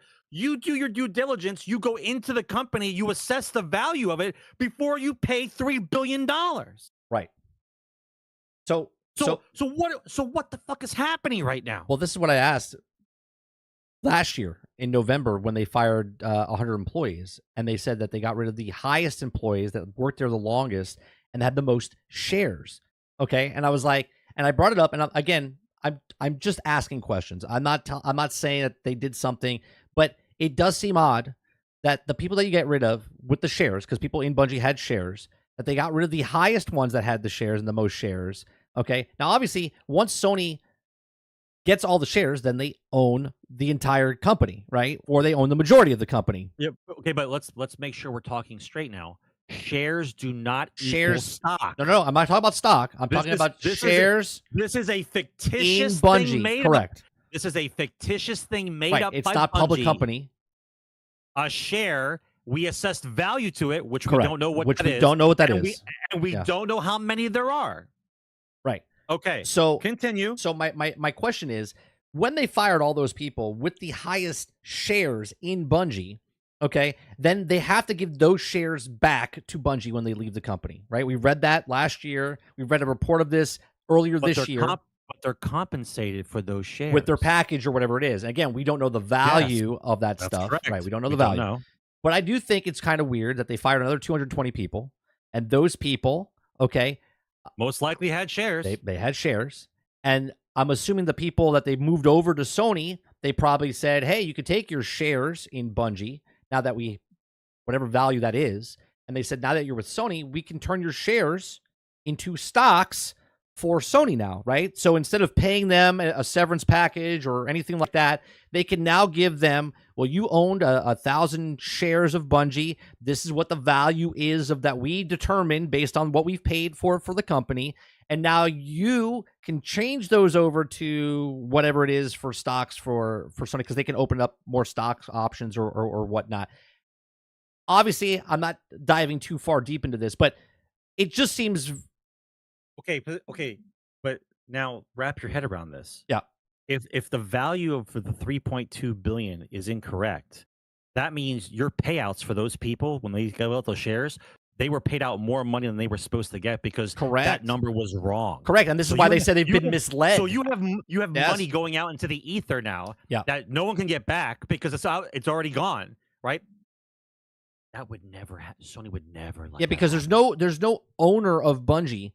Bungie was a private company, and there's a board of directors that they have, but everyone that worked at the company, at least in the beginning of Bungie, had shares of the company. Bro, one word: lawsuits. Yeah, there's going to be something that's going to come out later. Lawsuits. And this is why to me it's a little weird that, like, again, I'm not saying that this is what they did. I'm just saying when Luke Smith and Noseworthy just kind of like, okay, we're leaving. They just kind of left. Whoever, right? They did the Homer Simpson thing, right? They just kind of left on their own accord, and I'm like, well, that seems a little weird. Like, something happened. Like, we know that Bungie couldn't manage money. We know that they overspent a bunch of stuff. Let's continue on, because I have a thing here that says, here's a list of all canceled Destiny projects per reports. Okay. So reports following Bungie's layoffs revealed that canceled Destiny projects, including third-person game, a PvP spinoff, a mobile game with NetEase. Now, you got to remember, Sarge, they talked about the Destiny universe a couple years ago. They were going to make a TV show and books and comics and all these other things, right? So earlier this week, Bungie announced that the company-wide layoffs of 17% of the workforce, amounting over 220 staff members. In the wake of this unsettling news, reports began to surface from journalists that insider detailing future plans for Destiny's franchise, shedding light on what numerous projects have been canceled over the years. So, Destiny Payback. Okay, one of the most intriguing canceled projects was Payback, designed as a third-person spin-off game set in the Destiny universe. Payback was set to be the adventure game akin to Genshin Impact and Warframe, according to new reports from Bloomberg Jason Schreier, which is pretty funny that they say this, because I actually Lono asked me on his podcast last week before Schreier came out with this report. And he said, where do you think Destiny has? And I said they would make more games like Genshin Impact is what I would say, because they would be minimal viable product and more cosmetics and stuff like that. And then sure enough, Payback was a game like Genshin Impact or Warframe. Okay. The project was overseen by Luke Smith, the executive creator director, and Mark Noseworthy. Hey, look at those two guys that we just talked about. Okay, the vice president of Destiny at the time, both of them have since left Bungie. The project has apparently in development for just over a year before it was canceled. Okay, according to Bloomberg, Payback was also canceled around 2 months ago to prioritize games that were also more imminent, moving bulk of the teams to Marathon, which is also targeting release of 2025. Now they also have Destiny Sunspot. Another spin-off title, Sunspot, was reportedly canceled in 2023, according to Jeff Grubb, another credible insider, little to know about the specifics of the project, but it was also part of Bungie's broader strategy to expand Destiny's universe beyond the core first-person shooter experience. This is not the first time this was actually heard about the project Sunspot. Back in 2021, a rumor surfaced mentioning the development of Sunspot, which also believed to be the codename post-Lightfall expansion. The final shape, however, was later revealed that the wrap was also actual codename in the final shape. Then they also had a Destiny PvP game. Bungie also had planned a dedicated PvP game that was also a 3v3 Crucible game, channeling Trials of Osiris, set in the Destiny universe, according to Forbes' Paul Tassi, who published their new report going into the future of Destiny and Bungie despite Destiny 2's Crucible offering. Competitive multiplayer experience. There's also been notable feedback from the PvP community regarding the lack of content, maps, and modes. Now, what's funny about this, Sarge? Back in 2017, no, it is funny to me. Back in 2017, when they first came out with Destiny 2, between 2016 and 2017, when Destiny 2 came out, leading up to Destiny 2, I said they're going to make a PvP standalone game that was be more competitive, right? For the because at that time frame, like Overwatch was becoming big, and a lot of tournaments of stuff was coming out. And I was like, they want to get into that. That's why they were making Trials of Osiris the way they were, because they wanted to make it more competitive. But they couldn't do that in Destiny, so I said they were going to make a more PvP, or the next Destiny would go hardcore into it. But then they stopped supporting PvP entirely from Destiny 2. Why? Make the problem, sell the solution. The solution was this PvP game that they were working on. Okay, the standalone PvP game could have offered more focus on perhaps more balanced environment. The project, however, never saw the light of day. It's possible that's also supposed PvP game that had also been Project Sunspot mentioned by Grubb. Then they had Destiny, the mobile game. In 2022, the Game Post report that Bungie is working on Destiny mobile game in partnership with Chinese gaming giant NetEase. Okay, this is how they collaborated by Bloomberg, Jason Schreier, and Forbes, Paul Tassi, of Destiny mobile game was indeed in development at NetEase at some point. Okay. Then they also had Destiny, the Netflix series. Okay. While it was reported that the data that is not from this week, it's worth including that this list of all canceled Destiny projects was also reported by Forbes' Paul Tassi earlier this year, where he talked about the potential Destiny animated series in partnership with the streaming platform Netflix. Okay, he said, I heard a long time ago that there was also a Destiny Netflix show being tossed around, like an animated one, said Tassi, but ultimately it just didn't come together. And then there's Destiny 3. Destiny 3 obviously hasn't been made, but I was talking about this last week. There's no way in hell that Sony abandons the IP of Destiny. People, like, the reason they bought Bungie was for talent, was for tech, but was 1,000% for the IP, okay? And I want to know if Sony... I'll be honest with you, I don't think it is. I think it's just because of their ability to do live service. That's it. Not because of the game itself. No. The IP is worth billions. Then why wouldn't Destiny 3 be already been in works? Because Bungie couldn't afford it. Bungie couldn't afford it before. Correct. And this is why they weaseled their way out to all these other things, and they couldn't do what they were doing. They bit too much off, right? So this is why I think that the reason that Sony bought them was for this IP. And I think when they approach, because here's another article of Microsoft. Microsoft considered acquiring Bungie and Saga to bolster Xbox Game Pass internal email show, right? And we knew about this from a while ago. We talked about back, I think, 2 years ago. Actually, I think 4 years ago, because we knew about this now back in 2020. But we talked about it on this podcast, and I said that multiple times. Yeah, that they were going to get bought out. Times. I think it was like 2019, 2020 before they went on their own again, because there was talks about them getting picked up by somebody. Okay, and like Phil Spencer put out a tweet saying, looking forward to working with you guys and stuff like that. So we started speculating that they could purchase Destiny or Bungie back, and then so much so that they overpriced it. And instead of buying them, they bought Bethesda instead for the 7.2 instead of this one for 7. They wanted $7 billion. They said they overpriced it. Okay, what if Sony saw this and said, well, they're overpriced, maybe we can get them for better, and that IP alone is definitely worth it because we can do something with it, because the Destiny IP fits Sony perfectly, because Sony is not just video games, right? They are where they own Crunchyroll. They can do animated shows. They own movies where they can do live action stuff, right? They have studios and stuff. And so you look at the Destiny IP, they can make TV shows. They can make the animated shows. They can do this type of stuff, and they can also make the video games. So right now, obviously, Sony's trying to shift gears to again, this is my thought process. They can make Marathon, and they can make whatever the next game they have, especially since Helldivers is out now. They saw how much money they made with Helldivers, how successful it was, okay? So they're looking at things like this, like Concord. We don't know if Concord is going to be good or bad. It doesn't look great, okay? But make less games, or make less of a game where it's a minimal viable product to make more profit possible out of this, right? Where Destiny is a full-fledged, like, go in deep with this game. So they're like, hold off on Destiny 3. We know that'll make money. We know there's a fan base for Destiny, okay? And now that we're reestablishing stuff, we're going to hold that off, put it on the shelf, and we'll come back to that later. We want you to work on Marathon. We want you to work on whatever that other project that they're working on. Get these minimal viable products out there, and then we'll start talking about it. I think they'll start development within the next 2 years for Destiny 3. Yeah, that's fine, but you still have misappropriation of funds, possible embezzlement, right? There's something going on here, man. It's not. This it's is not why just business as usual. No, but it's not just business as usual. But this is why Sony's they're taking talent from them and making their own studio.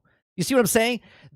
Sony's looking ahead of this, going, something's wrong with Bungie. We need to clear this out and clean this out. But while we're doing that, let's take a whole bunch of people over here and let's work on other things while we figured it out, right? Bungie's done. Bungie as we know it is done, right? Yes. Bungie going forward will now be Bungie like another studio is like Battlefield, right? Like DICE and whatever else. DICE is not DICE of the old. BioWare is not BioWare of the old. Yeah, I'll agree with you that Sony will probably like open it up and do like a series or some kind of animated thing or some kind of show with Destiny. I'm sure that's probably a thing they can do. But the fact of the timeline of what's going on with that game, I think that it's almost like some type of like shell game with a gaming company that got lucky with a game and was able to do a live service out of it and keep it going this long. But really, they never had the funds to continue on. That's why they were bought and sold so many times. But every time they were bought and sold, somebody walked away with some money. Right. Just like this time. Right. And speaking of which, let's go to the updated version of Where's Pete Parsons? There he is. Is Pete Parson still at Pete Bungie? Parsons, right? Oh, right. Still at Bungie. He's still at Bungie. Weird. I said last week by this time there. next week he won't be at Bungie, but apparently he's still at Bungie, right? Weird. Still at Bungie. There he is. There's the guy. Weird. Tune in next week to find out if Pete Parsons is still at Bungie. Yeah, will Pete Parsons still be at Bungie next week? Tune in. We should have a jingle. We should have a jingle for him. Is he there? Is he not? Where is Pete Parson? Is he there or not? It's one of these things. Like the development team just wants to work. They want the job, right? They want a job. They want to work. But all the upper management, all the finagling, all the moving the money around, all the promises, all the over evaluating, all this nonsense, and nobody's going to jail, bro. Nobody, right? That seems a little sketchy to me. That you can misappropriate funds, lie to a company that's merging with you in buyouts. It just lawsuits are coming, man. There's no way. Real quick, let's see. Kingert says it's not possible for purchasing a company to be misled by projections. They do that on their own. They could be misled by the revenue to date, though. Right. Which then they're like, "Where is this money?" And how are you miss? Where's this other money? And they're like, Luke Smith's like, wait. Like, where's Luke Smith? I don't know. I don't know where he is. You were 41% off in your projections on revenue. I'm pretty sure that was pretty good. That was valid. All right, let's see what you guys are saying. Fucking crazy, dude. Yeah, it's just crazy the way it's happening. Again, there's misfunds somewhere, and someone needs to find that. Obviously, we're just peons, and it's going to come out sometime where it happens, but we'll see what happens. Okay, so Pete Parson. Keep the change, you filthy animal. Oh well, thank you very much for the super chat. New Destiny raid. He is the boss, and we are going in there to get him fired. Oh, smiley face. It smiley even talks. Face, Look at smiley that. Face. Smiley face. Okay, to Papa with the. Yep. He says, "New Destiny raid. Pete is the boss, and we're going in there to get him fired." Yeah, but Dave, you know why that the takeover clause is in there? So they can't disappear again, right? That's the whole thing. Otherwise, Bungie would just get a whole bunch of money and then disappear again with their magical shares. I totally forgot. I was like, "Keep the change, you filthy animal." I was like, "Oh, I forgot I put that there." So we have Bungie. We're done with Bungie. We're done with Disney. What do we got? Oh, here we go. Sony. Okay, Sony has a story here where it says reports that Sony's Firesprite dark horror game to be from an established IP potentially releasing on PC day one. Now, currently, PlayStation Studios has a large number of unannounced projects in the works, and one of them is being a single-player narrative horror project developed by studio Firesprite, which is acquired by Sony in 2021. Although we know a little to nothing about this game officially, over the years, rumors and leaks emerged around the project, such as internal document that will reveal the game's codename being Heartbreak. The statement from the insider who claimed at the podcast that the game could also be set in the island and also have a female protagonist. Now that we talk about the discoveries of related to the game's release platform, specific genre, and possibly resurgence of PlayStation franchise. Now, the PC release and the comeback of an IP. Now, the first discovery comes from the website Firesprite's game designer, Emily Stell, who lists a project narrative horror title with the platform being a PlayStation 5 and PC. Now, PlayStation porting their exclusive games to PC has become increasingly common practice, and it's not strange in that the Firesprite's next game will be not be an exception. But seeing a PC already listed as a platform makes us think about the possibility of simultaneously releasing on PlayStation 5 and PC, something more characteristic of a multiplayer game like Concord or Helldivers 2. Whether or not is the case or not lets us know that PC is releasing already planned. Now, obviously, Sarge, I've been vocal and said that everyone's like, PC's never going to do first-party titles day and date, and I said they won't until they will, because they will do it down the line. Now, obviously, Absolutely. This is not saying that they are doing it, right?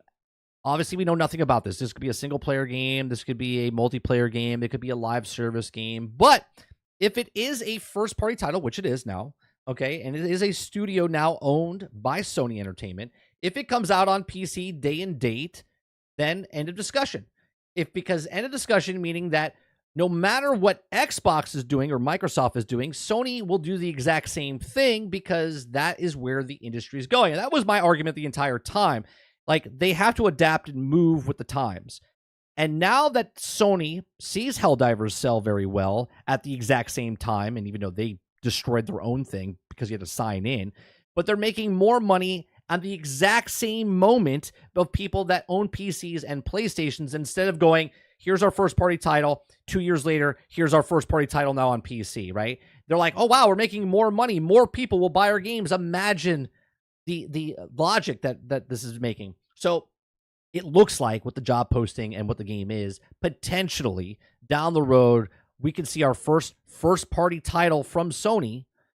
Oh, it's a brand new game that's not a live service game coming to PC and PlayStation day and date. Do you think it's going to happen, or do you think it's just a rumor? Well, I like to think about when they talk about this kind of stuff is it's a rumor if there's a lot of vagueness to the actual story.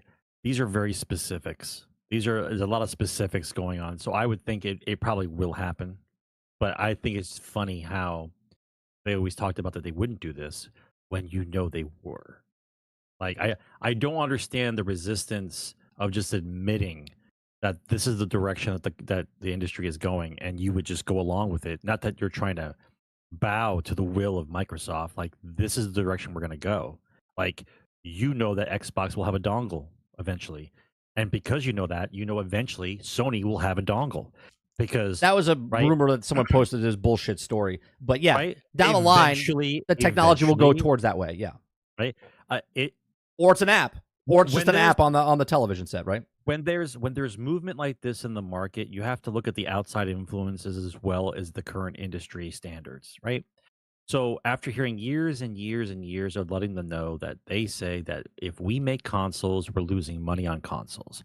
So how do we not lose money on consoles? Well, if we're able to don't make consoles, if we're able not to sell consoles and just have a dongle, then that's a problem. Now, of course, the defenders of the console will say, well, the internet structure as it is right now is not the infrastructure is not at a level that can handle the data transfer needed for cloud gaming without consoles. Right. And I say you're correct, except the thing that we've talked about now for the last 2 years about that thing they've been working on where they can transfer petafiles of data instantaneously, which sets off red flags all across the planet, because if they were able to actually really do that, then you would have to scale that shit back immediately, because if they could transfer petafiles of data within seconds, that would mean That would be like the industry saying, "Hey guys, we just invented a car that ran on water."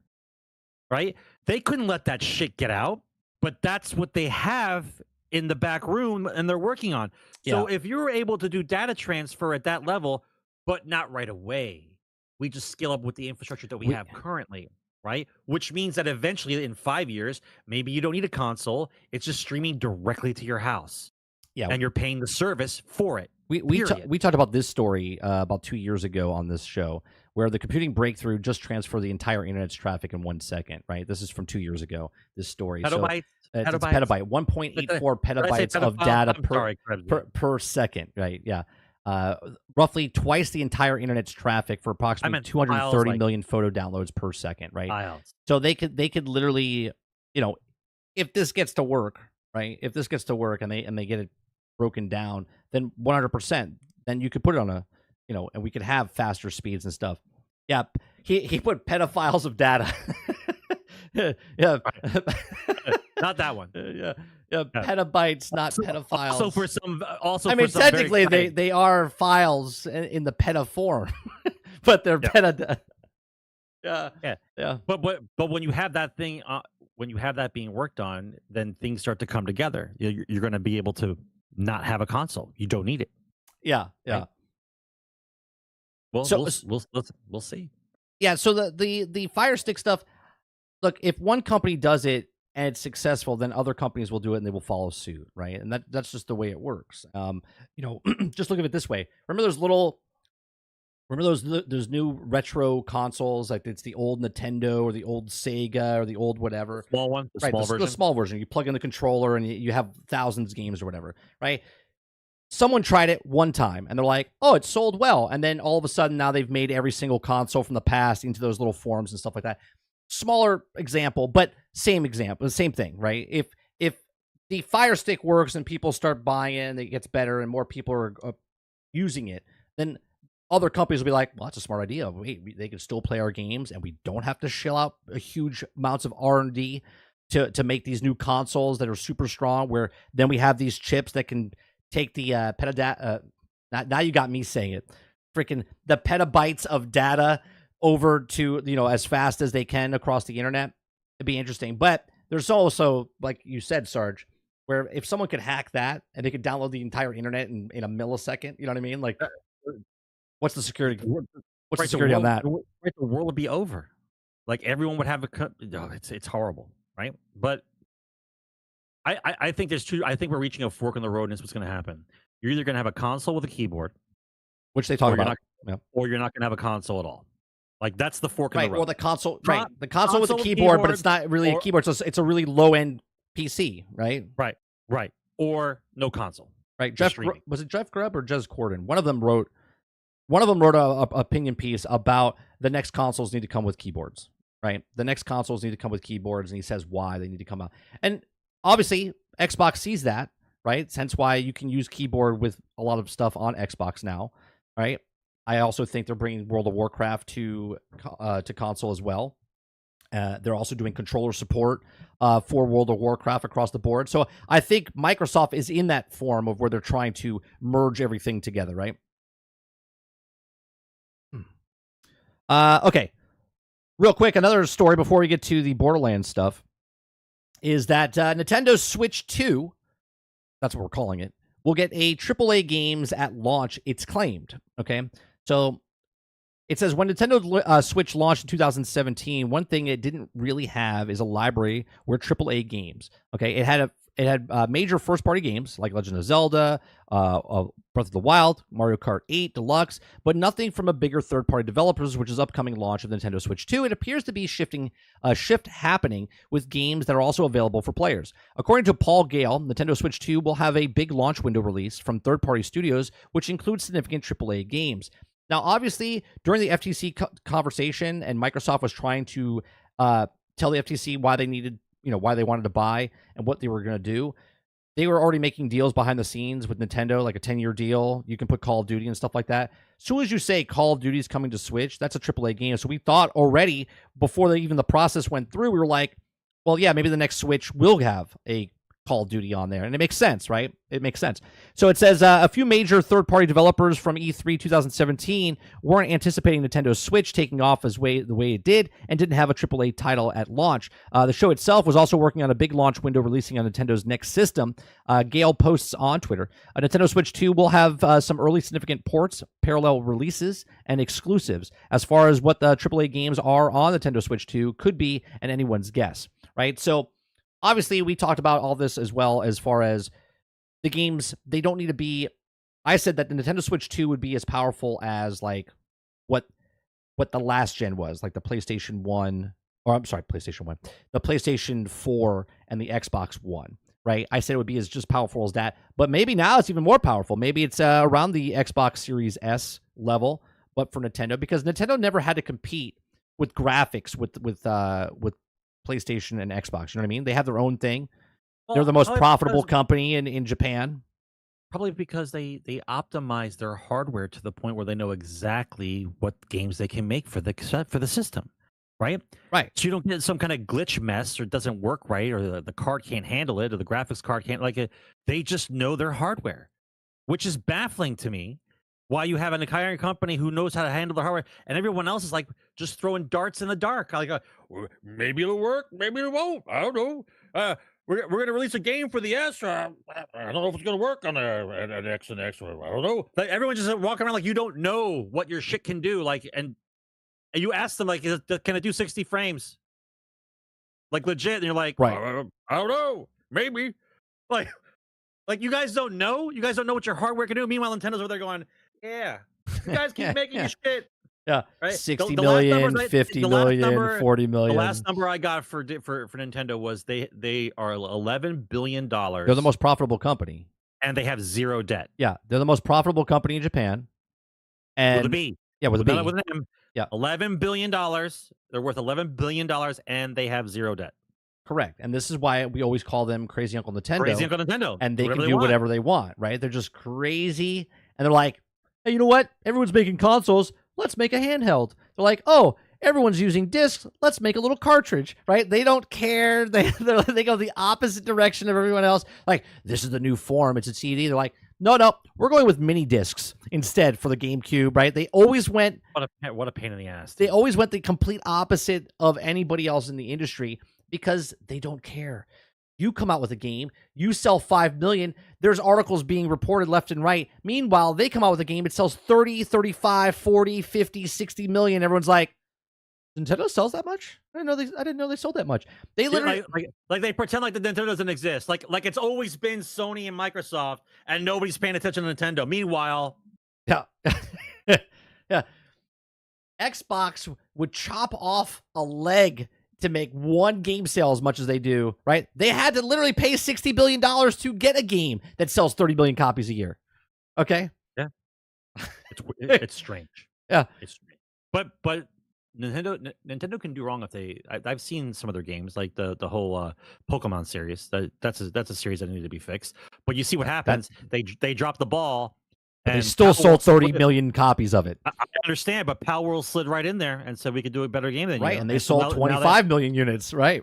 Well, that shows you the veracity of the Pokemon community, like people who like those kind of games. Right, and all Nintendo has to do now is just fix it.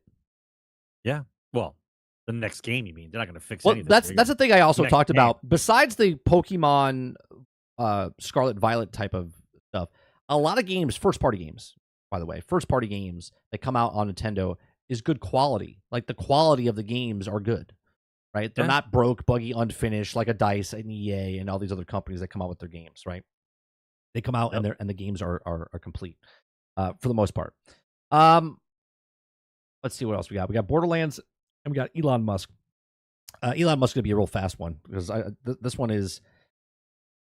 Elon Musk says the Brainchip patents will soon outperform a pro gamer, and takes a big old puff and says, let's give people superpowers. Okay? All right. So billionaire Elon Musk said that humans with the company's Neuralink brain chip installed will be nailing 360 no-scope better than pros within 2 years, speaking in an episode of Lex Fridman podcast. Musk went on to make some of the wilder claims about the tech, including that the idea of the Neuralink is going to have a speed-up human brain so that the AI doesn't get bored. Okay, so just think about how your brain is now with the kids now, and they're just flipping through stuff because they got to give it to you now. Load screens. I can't have load screens, so your brain is going to have much more.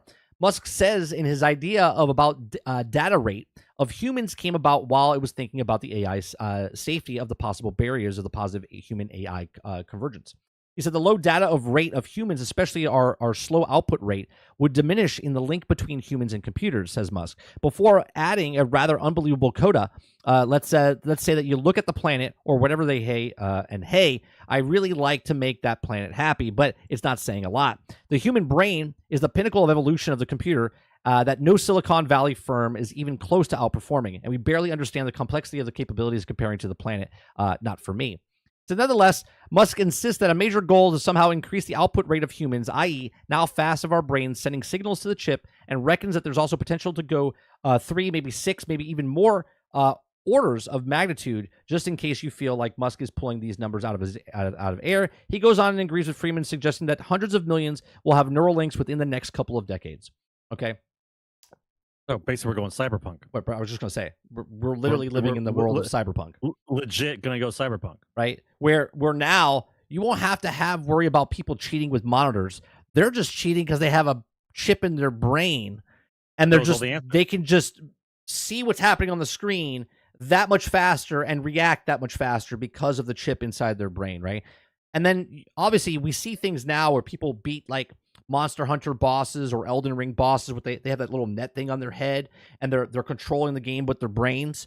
Okay, well now this is just in your brain, and now you're just staring. You're having conversations with chat and stuff on Twitch and YouTube, and your brain is playing the game as you're multitasking, doing other things.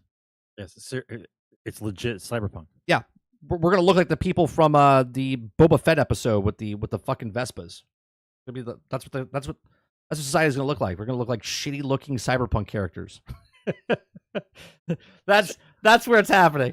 Let me bring that up. This is what we're going to look like. Go ahead.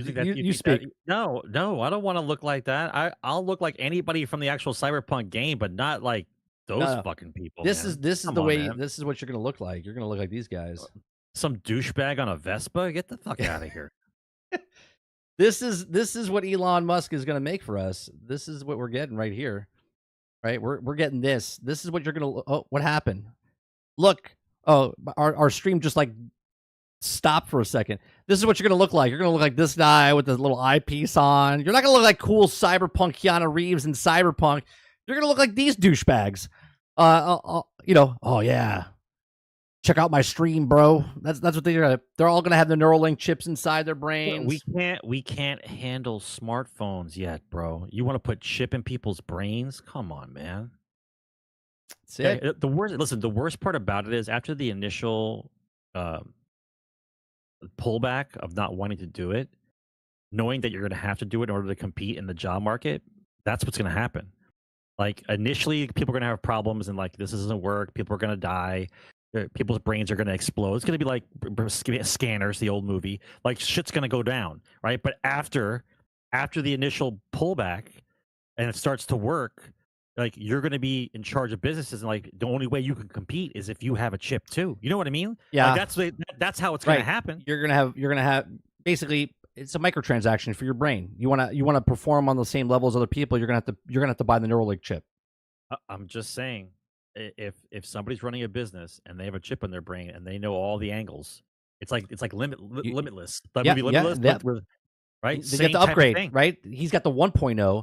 You can outdo him if you get the 2.0. You're right, and everyone's going to be racing to see how badly they can mess up their brains. Here comes the next one. 3.0 is coming out. Dude, I gotta get 3.0. I gotta get it. Yeah, that's a movie waiting to happen. Yeah. All right, but him saying stuff like being able to snipe people, like your vision's like 1,000 times. You're gonna have the faster reaction times. So the first thing, listen, it's not gonna go social first, man. It goes military first. Oh, for sure.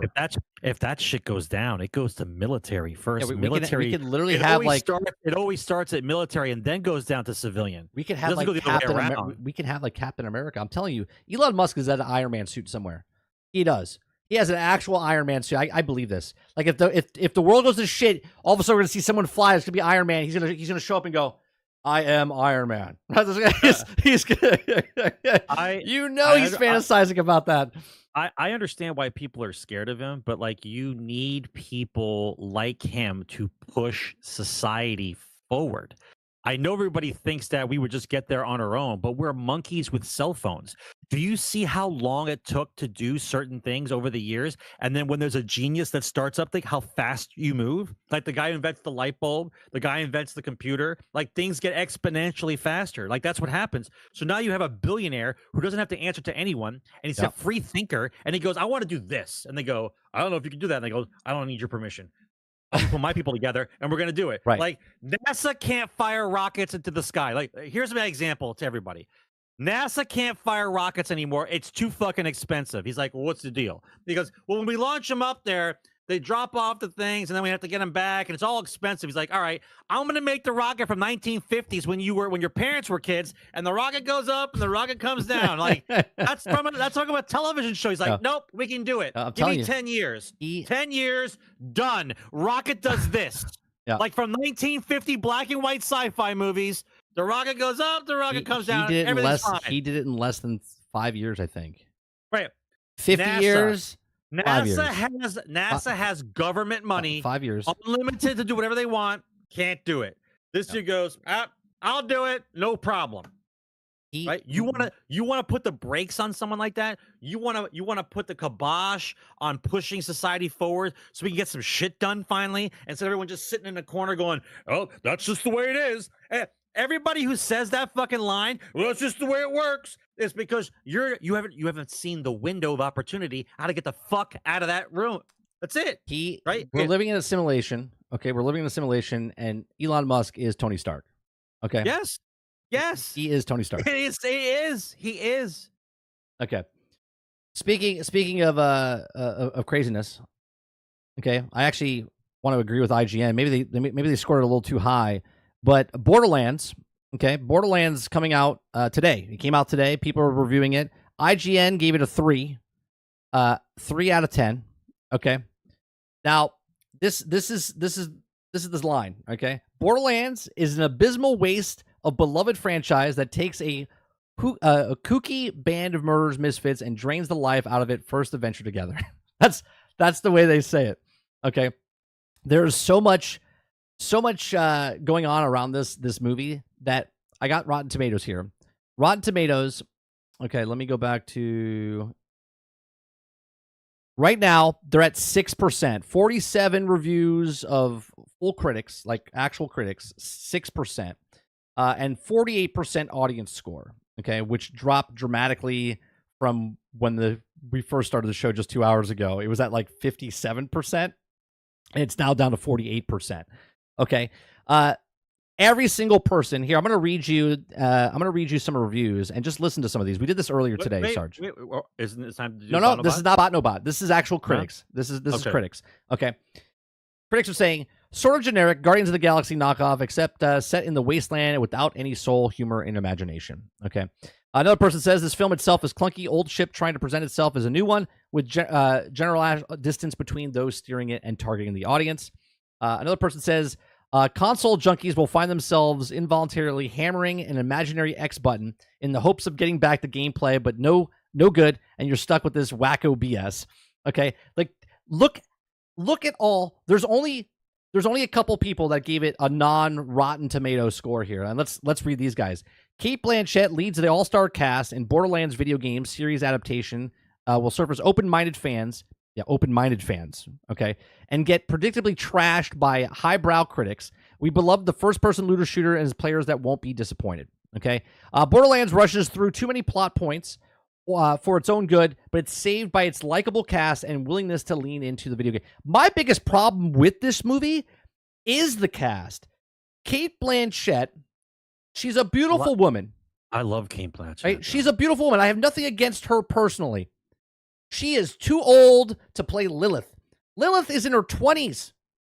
20s inside Borderlands. She is not Kate Blanchett's age, okay? Like, but as I'm reading some of these reviews, the reason they have the characters older is because of who they're going for. They're trying to get Tiny Tina, okay, and she's the MacGuffin of the film, okay? But my biggest problem is Kevin Hart is not Roland. Kate Blanchett is not Lilith, right? Jamie Lee Curtis is not who she's playing. I don't even know. She's playing the Doctor. Isn't she playing the Doctor? The crazy doctor. Yeah. Right? I think she did a good job with that. I think she could do a good job with that. They're too old. I'm aware. Right? They're too old. Nate's the biggest fan. Nate's the biggest fan, so he's gonna. You needed to put names in there for people to go see it, bro. Otherwise, no one would go see it. Well, here's the thing. This movie had so many. Do you know how long they tried to make this movie for, Sarge? Oh yeah, after Borderlands 2 came out. Yes, 2014, 2015 is when they started making this film. Do you know how many writers and stuff they went through, and how many people they went? The director that they got, Eli Roth, he didn't come back for the shoot for the reshoots. He abandoned the film. This movie's been done since 2021. It's been sitting on the shelf. Okay, 2021 it was done. Then they went back to reshoots. They're just trying to throw it out, bro. They're just trying to throw it out. They went back to reshoots. Okay, they had turmoil within the within the cast. They had turmoil within the writing staff and the directors and the studios. They didn't know what they wanted this movie to be. It's changed. Okay, now the director they brought in to do the reshoots and stuff, he says he was a big Borderlands fan and he's a gamer. Okay, so I don't know if there was some misconstrued. I haven't seen the film, and I'm not going to watch the film in theaters. Okay, I'll watch it when it comes to some streaming service or whatnot. But the actual plot of Borderlands 2, not the DLCs, just the original game, would have been fine for a movie. I think this misses a whole bunch of levels. It would have been fine for the movie. Following the plot line that was in that one would have been fine. You just condense all the other bullshit out, and it would have been a fine plot, right? Yes, you're going for treasure, but really what ended up happening is you were sent on a bogus mission to get something that you were never told what it was, and unleashes an evil that you have to now kill instead of you. You know what I mean? Like it writes itself. Just where are the writers? Where are the people who understand what the actual fucking game is and write a fucking screenplay? One of the guys that was a writer for the screenplay, he left. They fired him, or he left back in 2021 or something like that. So there's so many problems with this. So many problems with this film. I have a buddy that still works in the industry. He didn't work on the film, but he's got connections within the industry itself. And he told me, he goes, this movie is so bad. They have so many issues with this movie. He's like, the only reason they're making it is because they're trying to make anything back on it. Anything, right? It's basically a tax write-off for what this thing is. They're putting out there. This movie is 9 years too late. The popularity of Borderlands and stuff since Borderlands 2 has been tainted by Borderlands 3, has been tainted by a bunch of different stuff. What's his name? Randy Pitchford, when was it 3 years ago, when he was showing behind the scenes and in that one award show that he was showing Borderlands, right? They were filming it. They were doing a bunch of stuff. That was 2-3 years ago when they were actually filming the film. Apparently there was problems with him on the set, right? He was trying to be the guy that they didn't want him to be. Like, they hired a director, but he was trying to direct and whatnot. So they asked him at one point to leave the soundstage, like not be there. Jack Black already had his lines already recorded before the movie was even before they even casted the rest of the people in the film. There was a bunch of different things. People are saying it's out of place. Even Jack Black's voice as Claptrap. He says it's just weird. Just everything about this movie, it just feels like a cash grab, and it's not going to grab any cash. I don't believe. I think it's going to be horrendous. So now I want to show you, because there's 48% of people that absolutely love this film. Okay, 48% of the people. So I want to play a little game with you guys. Okay, there's verified and non-verified ones, but we're gonna play a little game here. We're gonna play a little game, bot or no bot. Now, obviously, we don't know the actual answers. It's just there's no right or wrong answer. We'll give points, but the points don't mean anything. It's like, whose line is it anyway? Okay, so 5 stars. This is a 5-star one, okay? He says, I'm convinced that the critics of this movie have never actually played the game, and the one-liners were on point, and the action was top tier, and it felt like Borderlands throughout. Bot or no bot? Bot or no bot? I'm gonna go with no bot on that one because it actually had some cohesion to it. Yeah, there's a paragraph there. It feels like someone actually wrote it, right? Yeah. Yeah, I feel the same way. I don't think it's a bot. Then we have another 5-star. Okay, another 5-star here. It was really good. The hate is insane. Bot or no bot? You think that's bot or no bot? Bot. Here, we'll bring it up on the screen so you guys can see it. Bot. We got Ellen B. It was really good, and I hate is insane. The hate is insane. If you notice the 1 stars here, you can see these paragraphs. Like paragraph of stuff. Look, show more. Like there's more behind the stuff that they wrote. These are the 1 stars. Okay. Here's another 5-star. Taking half-star off before the lore inconsistent made it hard to get into, but it's well worth it. Super good. Bot or no bot? Bot, no bot. Bot, no bot. I think that's a no bot because I don't think the bot knows what a half a star is. Right, and I think there's just too many words there. I don't think the bot would be there, right? Let's see. Well, let's go down here. 5-star from Alexandra. Love this movie as someone who still plays the games in 2024, right? I don't think that's a bot. I think it's a real person, okay? Because it feels like they actually have connection with the games. Like they're still playing the games in 2024, so I don't think the bot would know. Maybe it would. Well, because the sentence is actually referring to themselves. I'm not sure if AI understands how to do that yet, so I'll say no bot for that one. Okay. Then we have another. When you say something like "as someone who still plays," I'm not sure if AI knows what that means. Like I don't think it's been programmed to understand what that is. Sarge. Maybe it is. Maybe it's getting so good. Okay. Let's see. Here's a 1-star. Oh dear God, why? Bot or no bot? 1 star. Bot or no bot? Oh God, why? No bot. No bot. That's not a bot. I'm not sure. I'm not sure if Skynet wants to refer to any kind of deity. So I don't think they would ever do that. So I did no bot. Here's a half a star. Half a star. It says, "How do I give 0 stars? Bot or no bot? Bot or no bot?" That's a double pun joke. So I'm pretty sure that's a no bot. I'm pretty sure that's no bot. Okay. Yeah. 5-star. 5-star. Will W from Walla Walla, Washington says, compared to Acolyte, this is a perfect 10 out of 10. Well, Walla Walla, Washington. That's from Bugs Bunny. It is. Yeah, it is. It is. Wait. Scroll down a little bit. Let me see that again. Read that again.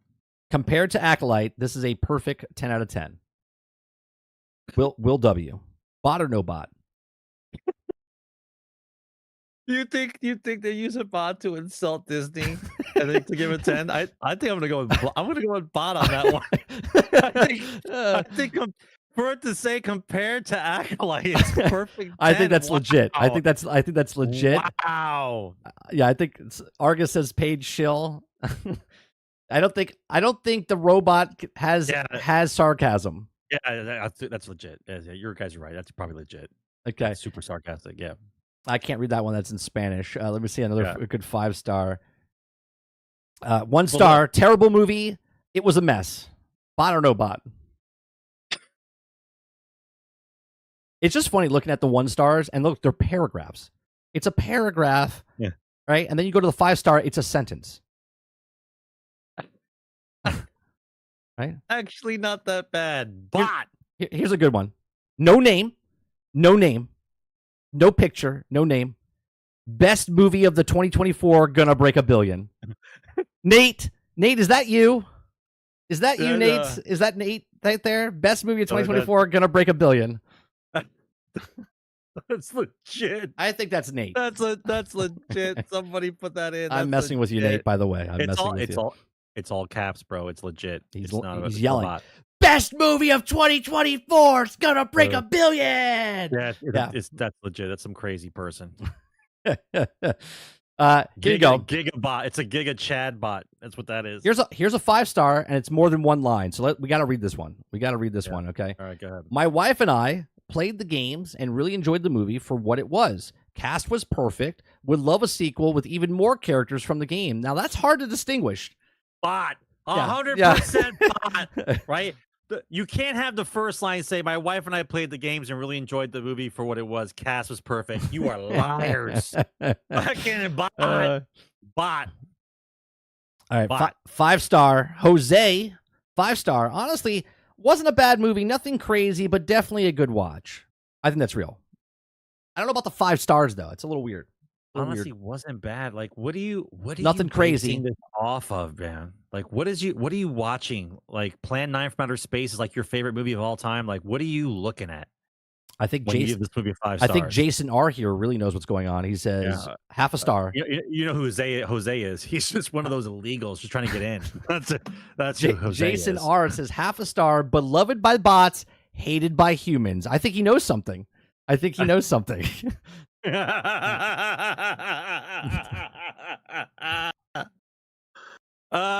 not sure if a bot would actually use itself as part of the humor. So here's Scott. He's legit on that one. Scott is verified here. He's verified. He says it was a great movie.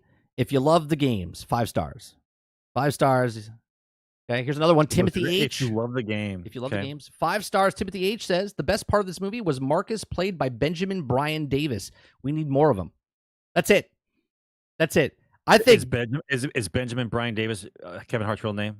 I have no idea because it was Marcus. He said played by Benjamin. So Marcus, whoever Marcus is. Marcus. Right? Marcus. Yeah. So I have a question: is Timothy H the actual surname of Benjamin Brian Davis? Asking that he needs to see himself more in the film, because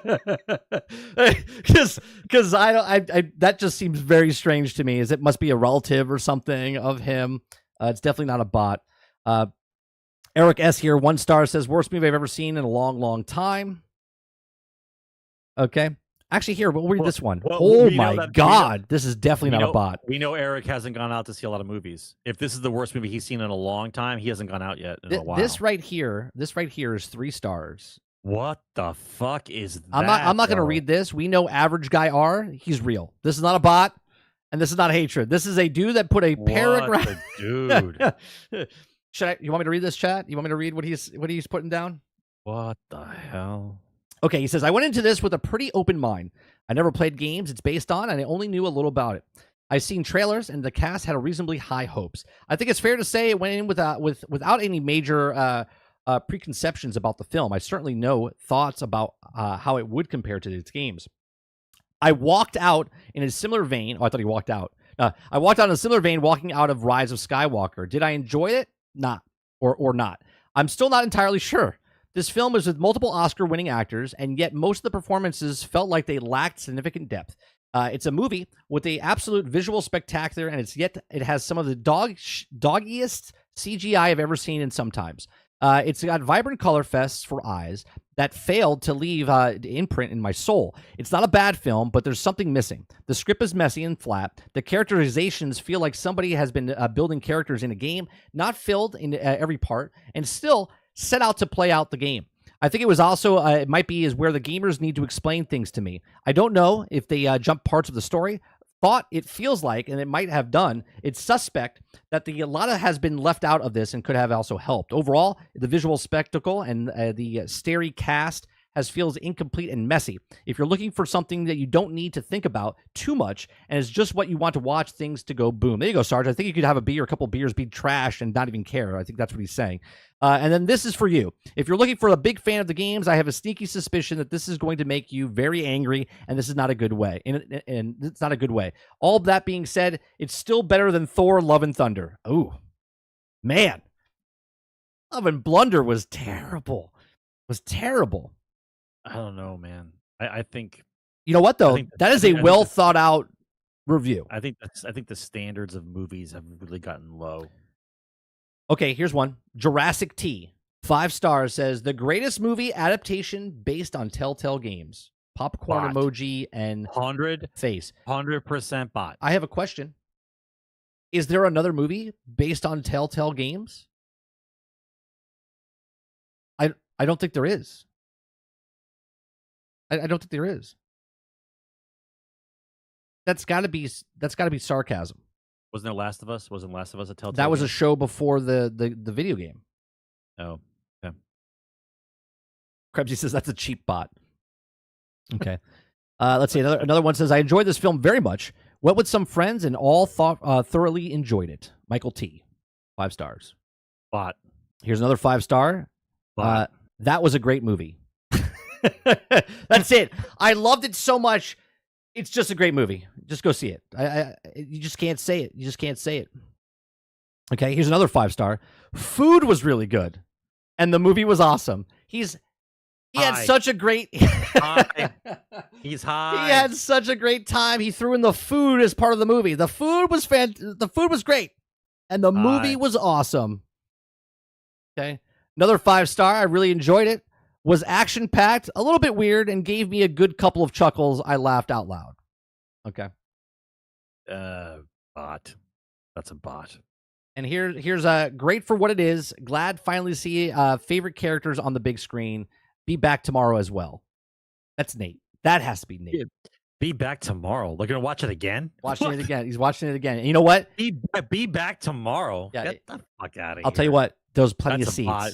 There's plenty of seats. He can go see it tomorrow. Bot. He can see it multiple times in the same. Like there ain't nobody. Right now, Sarge. I like how it's 5 or 1. That's like, it. That's it. There's nothing in between except the guy. Except the guy that had 3 stars that wrote 3 paragraphs that I read. It's a half star or 5. It makes no sense. How is this a credible site at all for anything? Okay, this is what I want to do. Right, we're talking about. I looked up tickets earlier to see where they are. I'm gonna pick a theater real close to me at a showtime that's about to go off. Okay, 11:15 show at my local theater right here. Let's see what it is. Right, we're an hour away. Is it a good theater though? This is the theater's always. This is a good theater, right? This shit right here. There it is. There's 5 people in the theater. Opening night, 5 people in a theater, and 5 people are there. We're talking an hour beforehand, right? An hour beforehand, and nobody's in the theater. Okay, let me go to another big theater. Wait. The movie doesn't start for an hour. It doesn't start until 11:15. Yeah. Well, that's only 5 people, bro. The people they're not making reservations for Borderlands. You're one of those people, huh? You think that everyone just walks up and they just walk up and buy tickets? Okay, yeah. All right, yeah. All right. Well, let's see. Let's go to another one. How about a 10 o'clock show right now? Okay, I'm going to a 10 o'clock show. I'm going to a 10 o'clock show at Disney Springs. 10 o'clock show at Disney Springs right now. You got 2, 4, 6, 8, 10, 12, 14, 16, 18, 20, 22. You got a half a theater full. Half a theater full. There you go. 10 o'clock opening of the movie. There you go. Listen, I already put my 2 cents, and I already told you guys. I think this movie's going to make $18 million. You think it's going to make 13 million? 18 million. 18 million total for the opening weekend. No, total. of entire run. Total. 18 million. Total. Sorry, I mean, if that happens, if that happens, you can say opening night. You can say opening night, but I'm total. If that happens, Sarge, this is what's going to happen. If this weekend it makes $18 million, it cost 100. They say 100 million.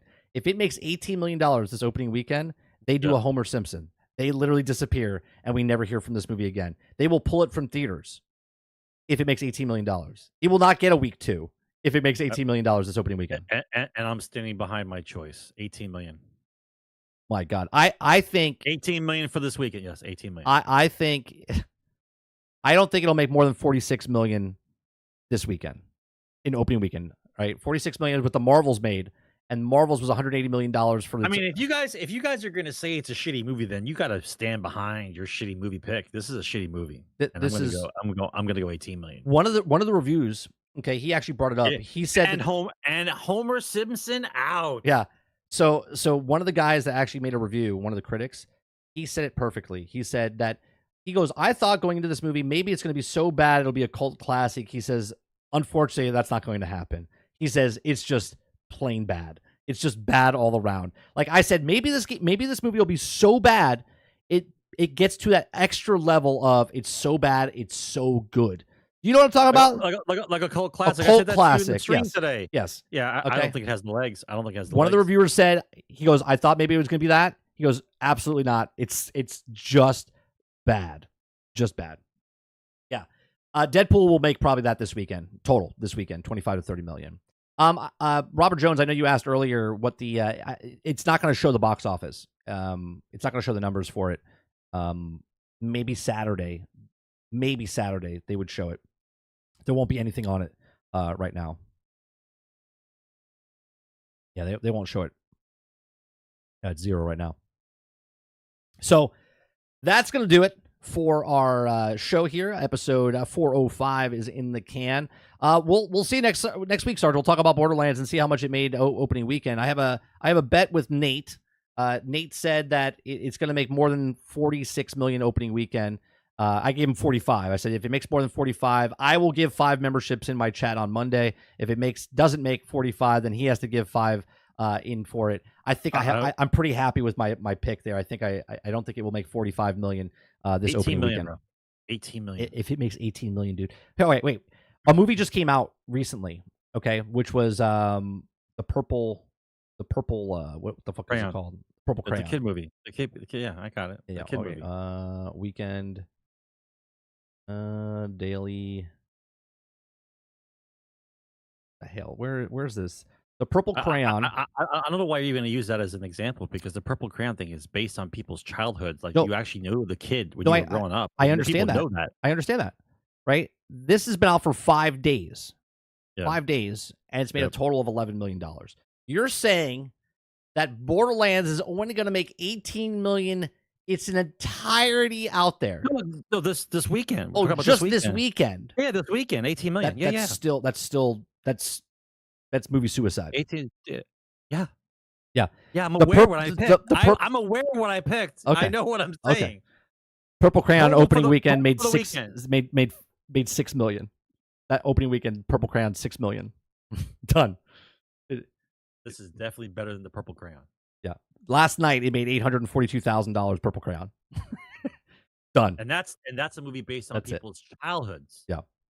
And then you give a shit about that movie. Yeah, it's gonna be interesting to see what goes on this weekend. All right, so I appreciate everyone coming out and hanging out with us. Hit that like button, hit that subscribe button. If you'd like to go above and beyond, become a member as little as $5. Episode 405 is in the can. You can listen to us and watch us over here on 30NSG after the fact right here on YouTube.com. And if you'd like to go after that, you can also listen to us on iTunes, Google Play, Spotify, Anchor.fm, or any place that the podcasts are heard. We appreciate you very much for coming out. See you guys on the next one. Peace. Game on, guys.